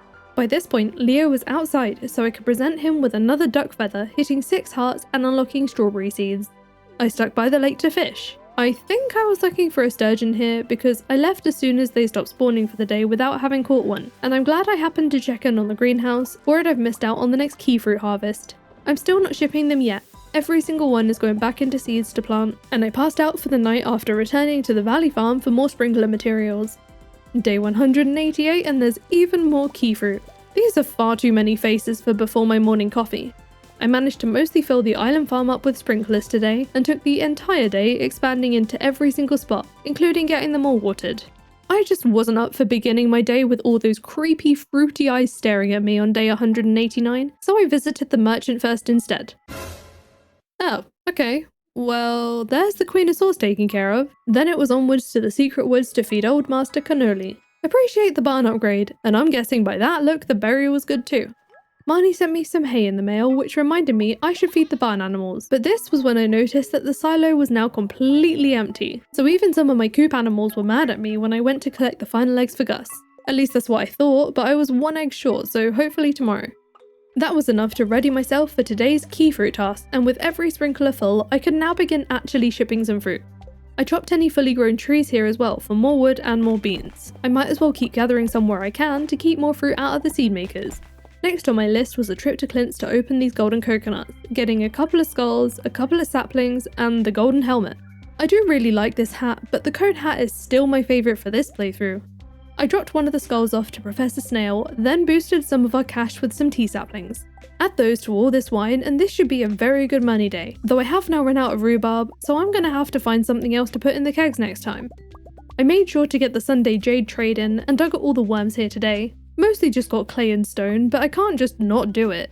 Here's what we made that night. 66 grand, not bad at all. Then on day 190, I checked for more key quests, opting for Keys Cuisine this time, and also bought some magic bait whilst I was there. I popped into town to quickly accept a special order for the week, then this was another full day of working on the Keys crop quest, replanting into open spaces that I have and any spare fruit being shipped, though today I did also decide to add more sprinklers to the greenhouse because I still wasn't quite sure I was going to complete this in time. I crammed even more on Ginger Island too. Can you tell I'm starting to panic a bit? On day 191, I found out we ran out of hay again, but I did now complete Gus's famous omelette for another merchant's discount. I'll have to sort out the animals another time though, because today was another for the key fruit grind. Though I did also take a few minutes that night to also set up a basic sprinkler with a speed-grown hops and a fertilized strawberry, both for the Joja Center. The morning of day 192 was mostly a repeat of yesterday with the key fruit, though I did also harvest the ancient fruit that was coming in to turn into seeds ready for when this nightmare of a quest is over with. There weren't quite as many fruit to tend to today though, so I had time to make a start on handing out those gifts. When I went to visit Maru, she wanted to show me the robot she'd built, but then Demetrius barged in and got quite the shock of his life. No, Demetrius, we were not fooling around. This intelligent robot was built to help Robin and Demetrius at home for whenever Maru ends up flying the nest, but Marilda, that's the bot's name by the way, was designed with some self-awareness and didn't want to live as a servant, so we saw her off as she blasted away on her search for more other life forms. I handed Robin some hardwood for a project before I left, granting me a new painting, and now that mining was actually working, I could top up on hay, and loads of it. I needed a backup supply if I ran out again. Then I fished at a bubble spot on the island for a while. I was looking for a fossil here, which I wasn't quite lucky enough to get. Day 193 was the Feast of the Winter Star, but these creepy fruit wait for no one. I squeezed out as much time as I could replanting before rushing off to the main event. I said hello to anyone who needed friendship points and hit full friendship with Kent for some Alex hearts. Then I delivered a diamond to my secret friend Marnie. Since this is a loved gift, I unlocked a watering can upgrade. My gift giver this time was Pam, who brought me a pumpkin pie. Oh, I'd do for a pumpkin pie in real life right now. I'm not even kidding, my stomach is actually rumbling. Even though it was late, my work was not over. Somehow I managed to cram in replanting pretty much all the key fruit tonight, as this was the last chance for another harvest. I was very relieved not to have to replant these anymore the next morning, just grab and go. Thankfully, after harvesting everything that was ready on Ginger Island, I now had more than enough to get me over that finish line. I came back to the greenhouse to put a lonely cactus seed in a pot. Don't I need to water this though? Why didn't I plant it in a space with a sprinkler? What am I doing? I guess we'll see what happens later. For now, I was happy to be able to get all these ancient seeds and pineapple seeds down because that Keys crop quest really does make any farming profit grind to a halt. I managed to dig up a couple of new fossils for Professor Snail, so the biggest piece is complete, but once again it's those stupid snake vertebrae being my last pieces to find. I handed out some gifts and reached 8 hearts with the wizard for a trash can upgrade, and bought some extra oak resin from the merchant's cart before finding a batch of forage on the farm I'd completely forgotten about. I replanted another set. Not sure what season I was picking next, but if I go with a different one, it means the sprinkler spots will be ready for the new crops. For the evening, I hung out in the saloon, first bringing Gus the albacore he asked for, which increased the merchant's stock size. I wasn't gonna leave without a couple more Junimo cart attempts too, but no new victories today. I also checked in on the slime hutch before bed, which was in severe need of a clean out, and not gonna lie, it was really satisfying. When I did make it to bed, I got the confirmation that we'd finally finished Keys crop, a quest that fully took over my life here for a while, and all I got was a tapper. It wasn't even worth it! On day 195, I wanted to clear more key quests, so I brought a random assortment of stuff to the drop-off box for Keys Prismatic Grange. It took me till today to realise that each colour doesn't need to be 100 of the same item. As long as there's 100 items of that colour, it can be any amount of each. Literally just scraped together whatever I could, including a few things I really didn't want to part with, but hey, we did it. That farming level will be worth it. Since I already have the club card, I figured we must get something else fun for that secret note quest, so I dropped off all the items in the required locations, and on checking the lumber pile at the farm, I found out I'll be getting another pomegranate sapling, so nothing brand new. My greenhouse had one lonely sweet gem berry ready, and thanks to the deluxe fertilizer, it came out as Iridian quality. I ran to my donations chest to pick stuff up for the Joja Center because I thought I was just waiting on a good quality one to complete another bundle, but I found a gold one just hanging out here in the chest, so I just shipped the Iridium one for shipping completion. The Sweet Gemberry was needed to complete the full foraging bundle, and was the last item to complete the entire crafts room. I got friendship hearts as both the rewards, but that's another entire room complete. The wins weren't over yet today because I also found my first snake vertebrae. Just one more to go to finish the tent. Then that night I finally had enough with teleporting to the wrong places with the obelisk, so I spaced them out more because if I can walk between them, I'll know which one I'm aiming for. And of course I help things a little bit more by adding some paths in between so I can see where the gaps are. It's nice having the feeling of things starting to come together on the farm now, so I took the opportunity to map out some more new crop areas, especially since I was about to unlock Iridium sprinklers. On day 196, I came looking for another new merchant item, and all this torch was going to do was burn me, but I bought it anyway to stop it showing up again. That's one way to warm up in winter. I got today's gift rounds done before getting my first crafted Iridium sprinklers on the fields, and some areas still need coverage by scarecrows too, but I couldn't make all the sprinklers I wanted right away because I ran out of gold bars. This made it a good time to stop procrastinating on catching that sturgeon, the reward for which was a straw hat. Then I cleared out the dig site whilst doing a bit of panning. It's a good luck day today, and I was hoping to grab a lucky ring, but the rivers didn't bless me with one this time. It's the last day of the season too, so now I need to decide what's next. We've learned this year that the night market's paintings have some unlocks we need to get through, and I was really enjoying the snowy season after the endless inferno that was last year, so let's do it. Half a year of winter. At least this one's by choice this time.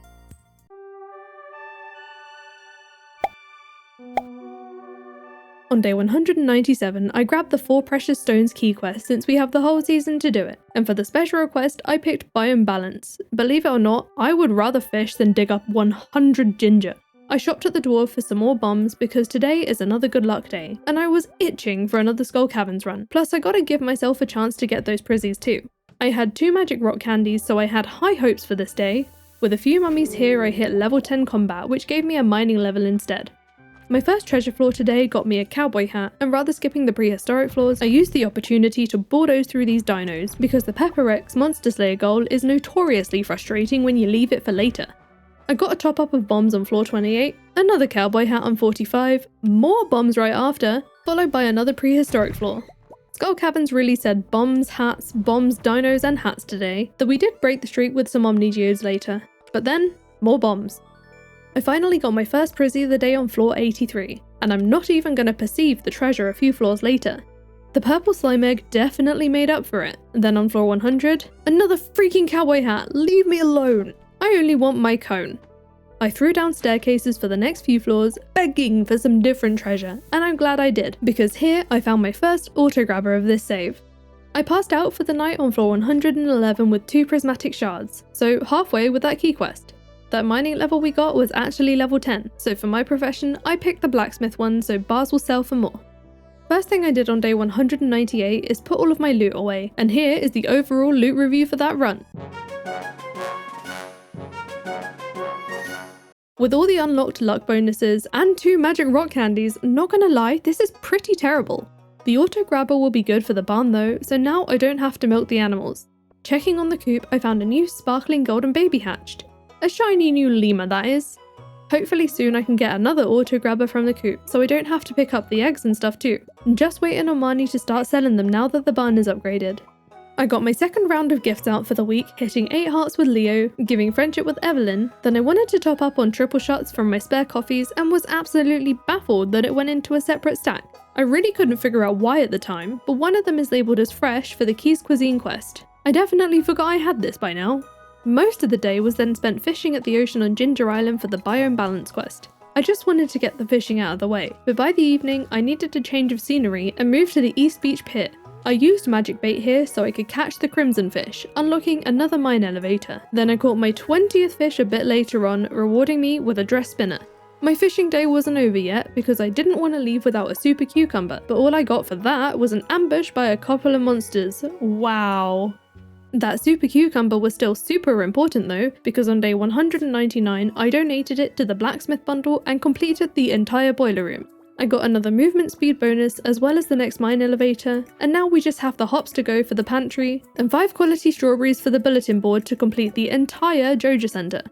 I also found a couple of extra prizzies at home to make 4 in total to drop off for Mr. Key, and for my valuable items I got a weakness debuff. Really? I now had some more bars ready to add more sprinklers to the farm, ready for whenever we want to grow crops again. Then I checked on Ginger Island to find more ancient fruit to harvest, as well as the strawberry and the hops. Both were my first harvest, so I got a deconstructor and another mine elevator. Maybe today is still a good day after all. I brought my seed makers over to Ginger Island so I could turn the ancient fruits back into seeds to replant here, and I also planted 2 more deluxe fertilized strawberries to speed up getting quality ones. I donated the hops to the Joja Center for more friendship hearts, and with the pantry complete, that's just 1 bundle to go. The rest of the day went to farm prep. I didn't have enough seeds for every spot, so for now I just planted as many fiber seeds as I could.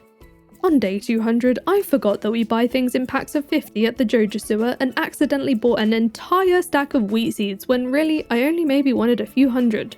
I just wanted to make less of a loss with Key's cuisine. This was one of those, did that really just happen kind of moments. I shook it off and carried on to Sandy's to buy loads of speed grow and spent this entire day getting as much wheat planted as possible on Ginger Island. I will say though, all those speed boosts we've earned have actually started to hinder me at this point with the amount of tiles that got skipped, and I had to go back and fix them. Just let me walk in my neat little rows, please. On day 201, I bought some very expensive friendship hearts from Clint before asking for a hint for the Monster Musk recipe. Apparently, I need to buy an iridium fireplace, and not gonna lie, I had to look up where you can actually get this because I don't think I even knew this item existed. Looks like I'll have to wait for the night market, so glad I checked on this now. Thanks to some late planting last season, I already had some forage to harvest, then I upgraded some fields with a few more iridium sprinklers to replace the quality ones, and got all of those spots planted up with more forage seeds. On day 202, I set off an assortment of wine with a few of whatever fruit I could scrounge together to fill up the kegs. That morning, I collected a pale ale from a keg so Pam could finally quench her thirst, apparently to Linus's delight. Then I sprinted off to the Walnut Room for a day in Skull Caverns. I was looking for another auto grabber for the coop, and I was just having loot withdrawals in general, and my first treasure floor of the day showed me that I was really meant to be here today. Even the slime was stunned at my find. Once again, I knocked out any dinos I encountered, and by the nighttime I was worried about reaching floor 100 because I did end up wasting several staircases today, and I had a fair amount of floors to go through. Thankfully, I did get a lucky jump hole for the boost, so I made it just before 1 AM, accidentally placing another one, but hey, I'm happy with a couple of free iridium sprinklers. I passed out for the night on floor 106. Not that many treasure floors, but honestly, I got what I came for. Overnight, I got hearts with Harvey for reaching full friendship with Pierre. Thanks to comments on the last video, I found out that the little boost here is because I gave Pierre 2 gifts this week. No more freebies for him now. Day 203 and it's time for the loot review. In addition to the auto grabber yesterday, I needed the yours too. I'm super pleased with this. 5 prizzies too. I placed that auto grabber and picked up all the floor goodies for the final time, with the 2 sprinklers getting their new home on the field. I was eager to restock my staircases after coming home with literally 2 from yesterday, then it was off to Ginger Island to check on the wheat, and I found my first batch ready to go. But when I checked my journal, this was the last day of the Key's Cuisine quest, so I decided to just ditch it because the flour won't be ready till tomorrow, and I had nowhere near enough gold just to buy the ingredients outright. I spent a good while trying to find Leo on the island for a gift. The map said he was here somewhere today, but I couldn't find him anywhere, so for now, I got a gift to the wizard, then came back down to the beach to find Gus had made his way over here. I bought that tropical curry recipe. Felt amazing to just stumble upon him in this playthrough. I thought Leo may be hanging out in the gem puzzle area, momentarily forgetting that this is Sandy's store, but the funniest thing is that Pigeon just came in with me, but could not get out. How have you done this, Pigeon? How? I ran out to the beach in pure confusion where I just so happened to run into Leo for that gift. I left Pigeon to keep Sandy company for a bit whilst I returned to the farm to place another 30 kegs. Then I used the magic bait to fish for the Dorado again. This earned me hearts with Sam. Then I headed home to make some key seasoned sea foam pudding and allow myself an early night. On day 204, I willingly went to a second festival of ice. I was mainly here just to talk to Leo, but I thought why not try getting another win for the contest? Only problem was, I only caught 3 fish. I guess it's fine to let Willy have the win this year. On day 205, I gathered up some mining supplies, including topping up on some bombs from the dwarf, because today, I accepted the Danger in the Deep key quest. My eyes lit up when I found out that the elevators didn't actually reset, and this was my first opportunity to gather radioactive ore. Looks like I was feeling pretty lucky because there seemed to be plenty of it. With that significant head start, it only took me like half a day to reach the bottom and complete the quest. I'm happy I didn't start at the top though, because a wooden mallet wouldn't have been worth it in the slightest. Actually, I do now have the shrine to switch the mines whenever I want now, for that permanent source of radioactive ore. I also had 100 bone frags to gather for Gunther. Only thing is, these skeletons are stronger than the normal ones, so I put this off for now. Work smarter, not harder. I put stuff away on the farm and grabbed some emergency mushrooms, then headed back into the mines again to take advantage of the good luck today and gather as many radioactive ore as possible. I came out that night with an extra 35 ore. On day 206, Jazz brought me to Shane to show me the blue chickens he'd been raising. They're cute and all, but I'm pretty sure the coop is already full, so I won't be getting any of these. My barn wasn't full though. I was really here to get a couple of truffle hunters, specifically a hedgehog and a skink. I needed to tend to the regrowable ginger island crops today so that I could gain more ancient seeds to replant. I left the wheat alone for now because I was intending to plant these in the greenhouse, but before leaving Ginger Island, I stopped off at the dig site to break all the bone nodes and dig at the worms for potential bone frags for Gunther. This alone got me over halfway, so much easier than farming skeletons. I struggled with planting those ancient seeds in the greenhouse before dropping off 100 bone frags I already had. Now I just have to finish gathering them. My next stop was Professor Snail's room, but when I got there, Harvey was hanging out trying to talk to planes or something. None of my business, so I skipped that cutscene because I was excited to donate a second snake vertebrae, and that was the final piece to complete the entire fossil collection and get the magnifying glass. Well, I get it tomorrow, but still. I'd also be taking the walnuts and the sapling, even if I was only going to sell it. I also chucked an extra 20 tea saplings in the shipping bin because I was feeling a bit low on funds, especially since I was about to spend most of my gold on something profitable to plant on Ginger Island for now. I could finally get rid of a lot of that wheat, being careful to only cut down as many spaces as I bought seeds for. The extra hay was nice too, and all that wheat went straight into the mill so I can have it on hand for a head start next time I want to try Key's cuisine. Then for my last weird thing of the night, I crafted a farm computer, started to walk away, then immediately trashed it. I don't really know what went on here. I'm a bit baffled too. On day 207, I replanted more wheat. It doesn't take long to grow and I might as well use it up. I could get more flour in the mill and more hay in the silo. Then I asked Marnie for a donkey for an extra truffle hunter so it can be all grown up whenever I want to leave winter. Now we're halfway through the week, I made sure to get out the second lot of gifts to Leo and the wizard, my last 2 friendships left. Then I swapped some spare prizzies for a magic rock candy. Once I dropped that at the farm, I also planted even more wheat in the greenhouse. Even though these spots don't decay, it's still wasteful to let them stay empty. Then, to gather some winter wood, I returned to the desert to chop down all the trees there. Oh, and here's a perfection percentage update at this point because I got curious today.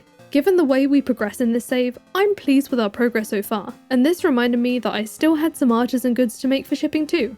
On day 208, I slayed skeletons in the mines to get the remaining bone fragments. I only got a Journey the Prairie King upgrade, but at least this one's sorted now.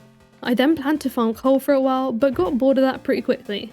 I had the next lot of winter forage to tend to anyway, which meant I could make considerable progress on setting up more of the new sprinklers. On day 209, I started a new batch of pineapple wine. Not enough to fill every keg, but better than nothing. I wanted to try and fish for the legend today, but annoyingly, I didn't hook it until my seafoam pudding ran out. I didn't notice the lack of buff for a minute, and I just don't have the skill to catch this beast of a fish without it. Thankfully, I had the stuff to make more. Key seasoned of course, and I wasn't so interested in catching any other fish, but this time my trap bobber broke, so I went home to make a couple more and try again. But obviously, this wasted time on that fishing buff, so it just wasn't happening today.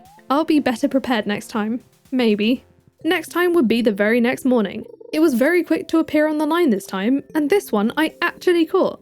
The legend. The final fish for Master Angler. The orange sapling is whatever. The diamond was a nice bonus though. With a new round of gifts, I finally hit full friendship with the wizard, earning me hearts with Caroline, and I'm super close to finishing Leo's too. My next stop was the desert to grab some more staircases, and it also occurred to me that I never used a prizzy to get the galaxy sword since we've had some decent upgrades thrown our way already. Instead of the sword though, I got some more real hearts with Leo. The animation might look like I got the sword, but it's definitely not here. The rain on Ginger Island didn't stop me from harvesting my crops, and the wheat being there already reminded me I also need to harvest it from the greenhouse. I replanted it in both places because I still have so many seeds.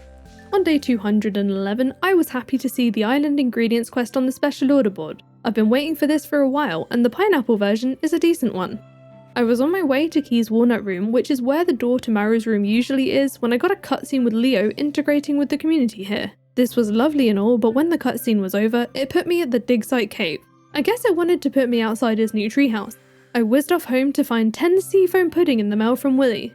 I'm guessing this is instead of the star drop since we obtained those via other means, but I'm not quite sure what to do with these now since I don't really want to be doing much fishing anymore. When I made it to the Walnut Room, I picked the Skull Cavern Invasion one. I love an excuse to hop in there, and I don't think I'm mentally ready for Key's cuisine again yet.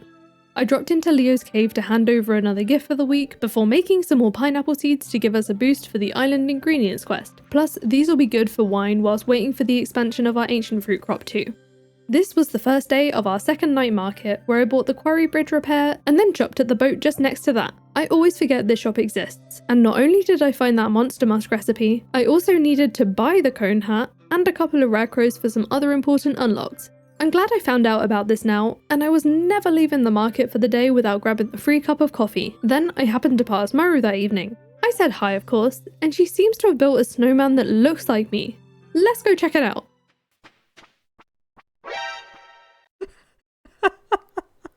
Is that what she really thinks of me? Overnight, I got to see some Junimos repairing that bridge, and that farming level I bought today was actually level 10.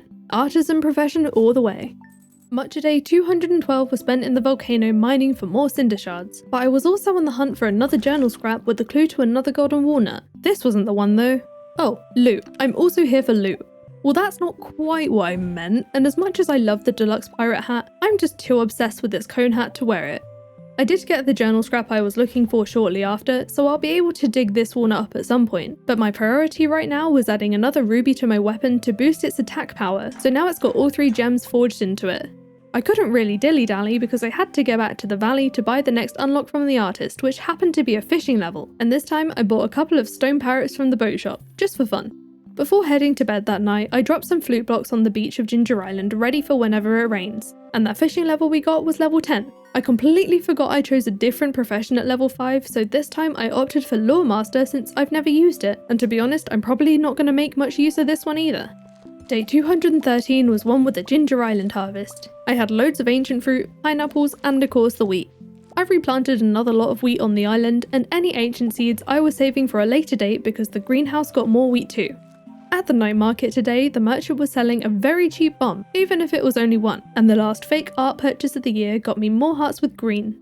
For the evening, I hung out at the saloon since it's been a while since I last attempted Junimo Kart, and it looks like that break paid off because I successfully crossed the finish line of Red Hot Roller Coaster, getting me 2 more hearts with Abigail. Are we about to complete Junimo Kart?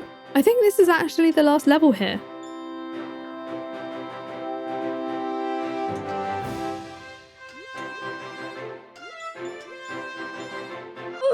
Nope, no we are not. On day 214, I dug up that journal scrap walnut that comes with the big egg, and whilst I was on the island, I checked on the strawberries which had come to fruition again today. These were the last quality ones I needed to complete the fodder bundle in the Joja Center for a luck bonus and more hearts with Sandy. That's the final bundle for the bulletin board. In fact, that's the final bundle for the whole building. Our 4th season in year 2. We finally did it. Farewell, little Junimos. Off to Robbins I went from there to buy all the crafting recipes, including all the brazier recipes by closing and reopening the shop. Then I chopped down all the trees on Ginger Island to get even more wood. We'll find out what this is for later, because for now, I wanted to set up more sprinklers with as many fiber seeds as I could craft. On day 215, I stepped outside my front door to find half the town out here celebrating. What's going on? They all just invited themselves inside too and had a good look around, including in the walls. Do you all mind? This is my home. Lewis was pleased though, and as a thank you for completing the Joja Center, he presented me with a trophy whilst I continuously walked on the spot. We then heard a voice grumbling somewhere, which Lewis wanted to investigate. Where are you going? Are you okay? You seem to be limping. No idea where Lewis wandered off to, and we seemed to be stuck, so I just went ahead and kicked everyone out. I had to get to Ginger Island today because it was raining. It was time to use those flute blocks to play the mermaid tune for a few more walnuts, but also, we had a slight hint of luck today, so I wanted to handle that Skull Cavern invasion quest. Plus loot. All the loot. Duh. And I have another opportunity for radioactive ore along the way. Hats in general are a no from me for now, cone hat all the way, but with this haul I reached floor 100 and completed the quest for Demetrius hearts. I guess the life elixir can come in useful too. I passed out for the night on floor 115, missing out on some iridium ore there, but I wasn't mad. Here's the loot review on day 216.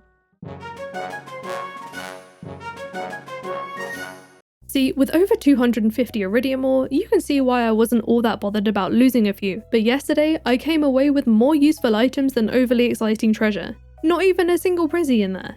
Once I put my loot away, I tended to the next forage and oak resin harvest, which meant I could make almost a whole stack of forage seeds, so at this point all the sprinklers are officially occupied. Ginger Island was also ripe with crops. Most of the wheat was replaced with more wheat, whilst the pumpkins were mostly replaced with ancient seeds. The rest of the ripe ancient fruit was left alone for now. I was waiting for more crops to be ready at the same time because we're very nearly there. With the newest batch of wine ready, I could fill up more kegs with those fresh pumpkins to turn into juice. It was nice to be able to get all of the kegs full this time. And you know what else was full tonight? My friendship with Leo, because overnight I got that boost from handing him 2 gifts this week. I got Haley hearts instead, but also 50 grand in profit too. I checked on all my friendships the next morning, and we've officially got all the unlocks from the friendship hearts now. I also checked in with our parrot friend to find we also finished collecting the golden walnuts. I don't know why I didn't just check the last one on the perfection tracker, but here's the full update. Nothing too difficult left really, but one thing I wanted help with was figuring out what star drops are missing. According to these hints, I found 5 of them, plus the one we found from Krobus. I could be wrong, but I'm guessing the last one is the marriage one. I also wanted an update on the Monster Slayer goals, and these are definitely going to need some work. To help with this, I made myself another Iridium band. Not sure why I haven't done this sooner. Then with a quick spritz of Monster Musk, I hung out in the mines, though for the most part I was after some coal today. The completion for the bats was just a bonus, and with over 100 coal, I'd say this day has been a success. This pains me to watch, but on day 218, I accepted the Junimo Kart key quest. Who is she with all this confidence? Like I pretty much went almost straight to the saloon to get going on it. Let's try to knock Lewis off that leaderboard. Not gonna lie, I went into this forgetting I don't start off with a bajillion lives, we literally just have 1. That put me back in my place. My highest score of this session, which was just over 30 minutes, was somewhere around 31,000. I got here a few times, but I just couldn't do any better. I made another 25 kegs for the shed and cut down some of my fibre to top up my supplies. Plus I wanted to upgrade some of these sprinklers to iridium ones, but this is when I realised I hadn't calculated the width correctly. This really annoyed me because the field below is going to be wrong too. I just squeezed some quality sprinklers down the middle. It's going to have to do, and I got these set up with more fibre seeds. Sometimes we just got to roll with it. Day 219 was the next wheat harvest, but when I got to Ginger Island, I found out some of the ancient fruit plants and the pineapples will be ready tomorrow, so I put off the rest till then. I hadn't visited the quarry yet since the bridge had been repaired, so I went and did that.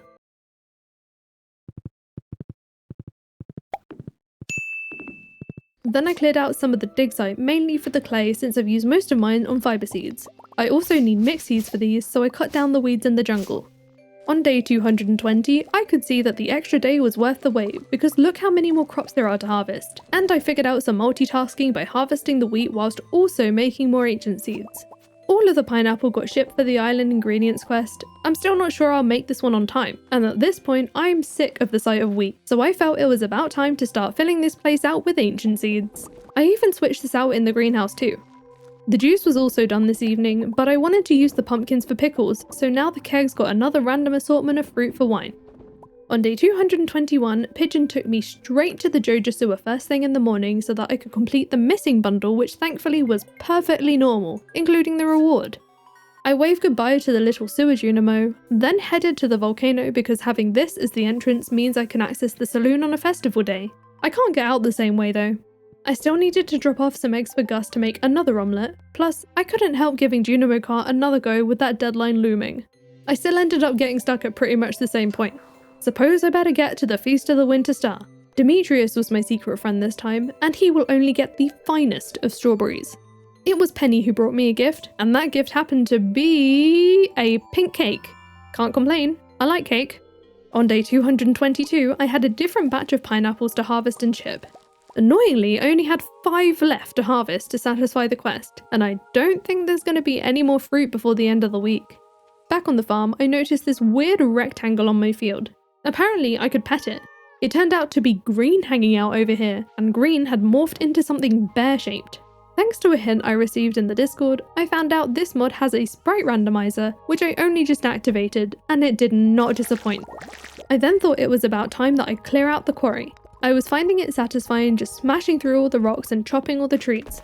Not sure if I'm using this area for anything yet though. There were a few more trees that had grown up in the desert too, but I was also here to dig up that strange doll because I'd just gotten the secret note for it. Not that I need it for the museum anymore. That reminded me I still need to dig up the treasure chest over here for a little boost in cash. Overnight, the sloth gave birth to a baby panther. Don't ask me how that works, I don't know either. The farm was full of forage on day 223, which allowed me to craft an absurd amount of forage seeds. Spoiler alert, I wasn't planning on a third winter in a row, but I planted these up anyway just to keep the sprinkler spots ready for whatever season's next. Over in Ginger Island, I ended up breaking my rule of wanting to wait for similar crops to be done on the same day because I had some empty spots I'd missed, and I was out of ancient seeds to fill them, though I only harvested enough fruit to fill the spots I need. Checking my crab pots at the beach had me giggling a bit because the crab pots really did say crabs. We'll just ignore the stick. It's nice not to have to refill the bait too. Day 224. Can you believe it's the last day of the year? I started this one off with the Sunday Jade Staircase trade before saying good morning to Leo, on Ginger Island. That was on my way to the saloon where I spent an entire real-life hour on this Junimo Kart quest again, but this time I got so close I could have cried. Unfortunately, I only got to that level again one more time, but the score was nowhere near as good. I just had to go complain to Gus. There's got to be something wrong with this machine, I'm sure of it. Since I'd decided I wasn't going for another winter, I made some grass starters and planted them in the animal field so they can multiply a lot with the new season, and I actually got around to finally placing those mini obelisks, one at the top of the farm and the other at the bottom. This was just one of the few extra touches I added to the farm. Nothing fancy, just so I felt like I was making the place feel better in some way. That evening, I rode Pigeon to the movie theatre truck to trade for a rabbit's foot for a lucky charm, then it was over to the sewer to kick back with the movie. After all that progress we made this year, I do wish we could order ourselves a snack. Why is this not a thing? Oh well, it was still a cozy night of watching The Miracle of Gold Star Ranch. We all deserve to chill out sometime, and I'm gonna leave next season as a surprise.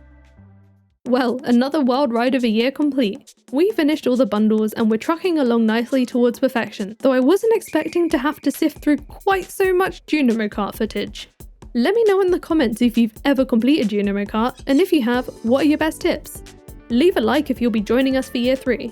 Recording has already begun, so make sure you're subscribed with notifications so you don't miss out on the premiere. Thank you so much to my channel members, and I will see you all in the next video. Bye!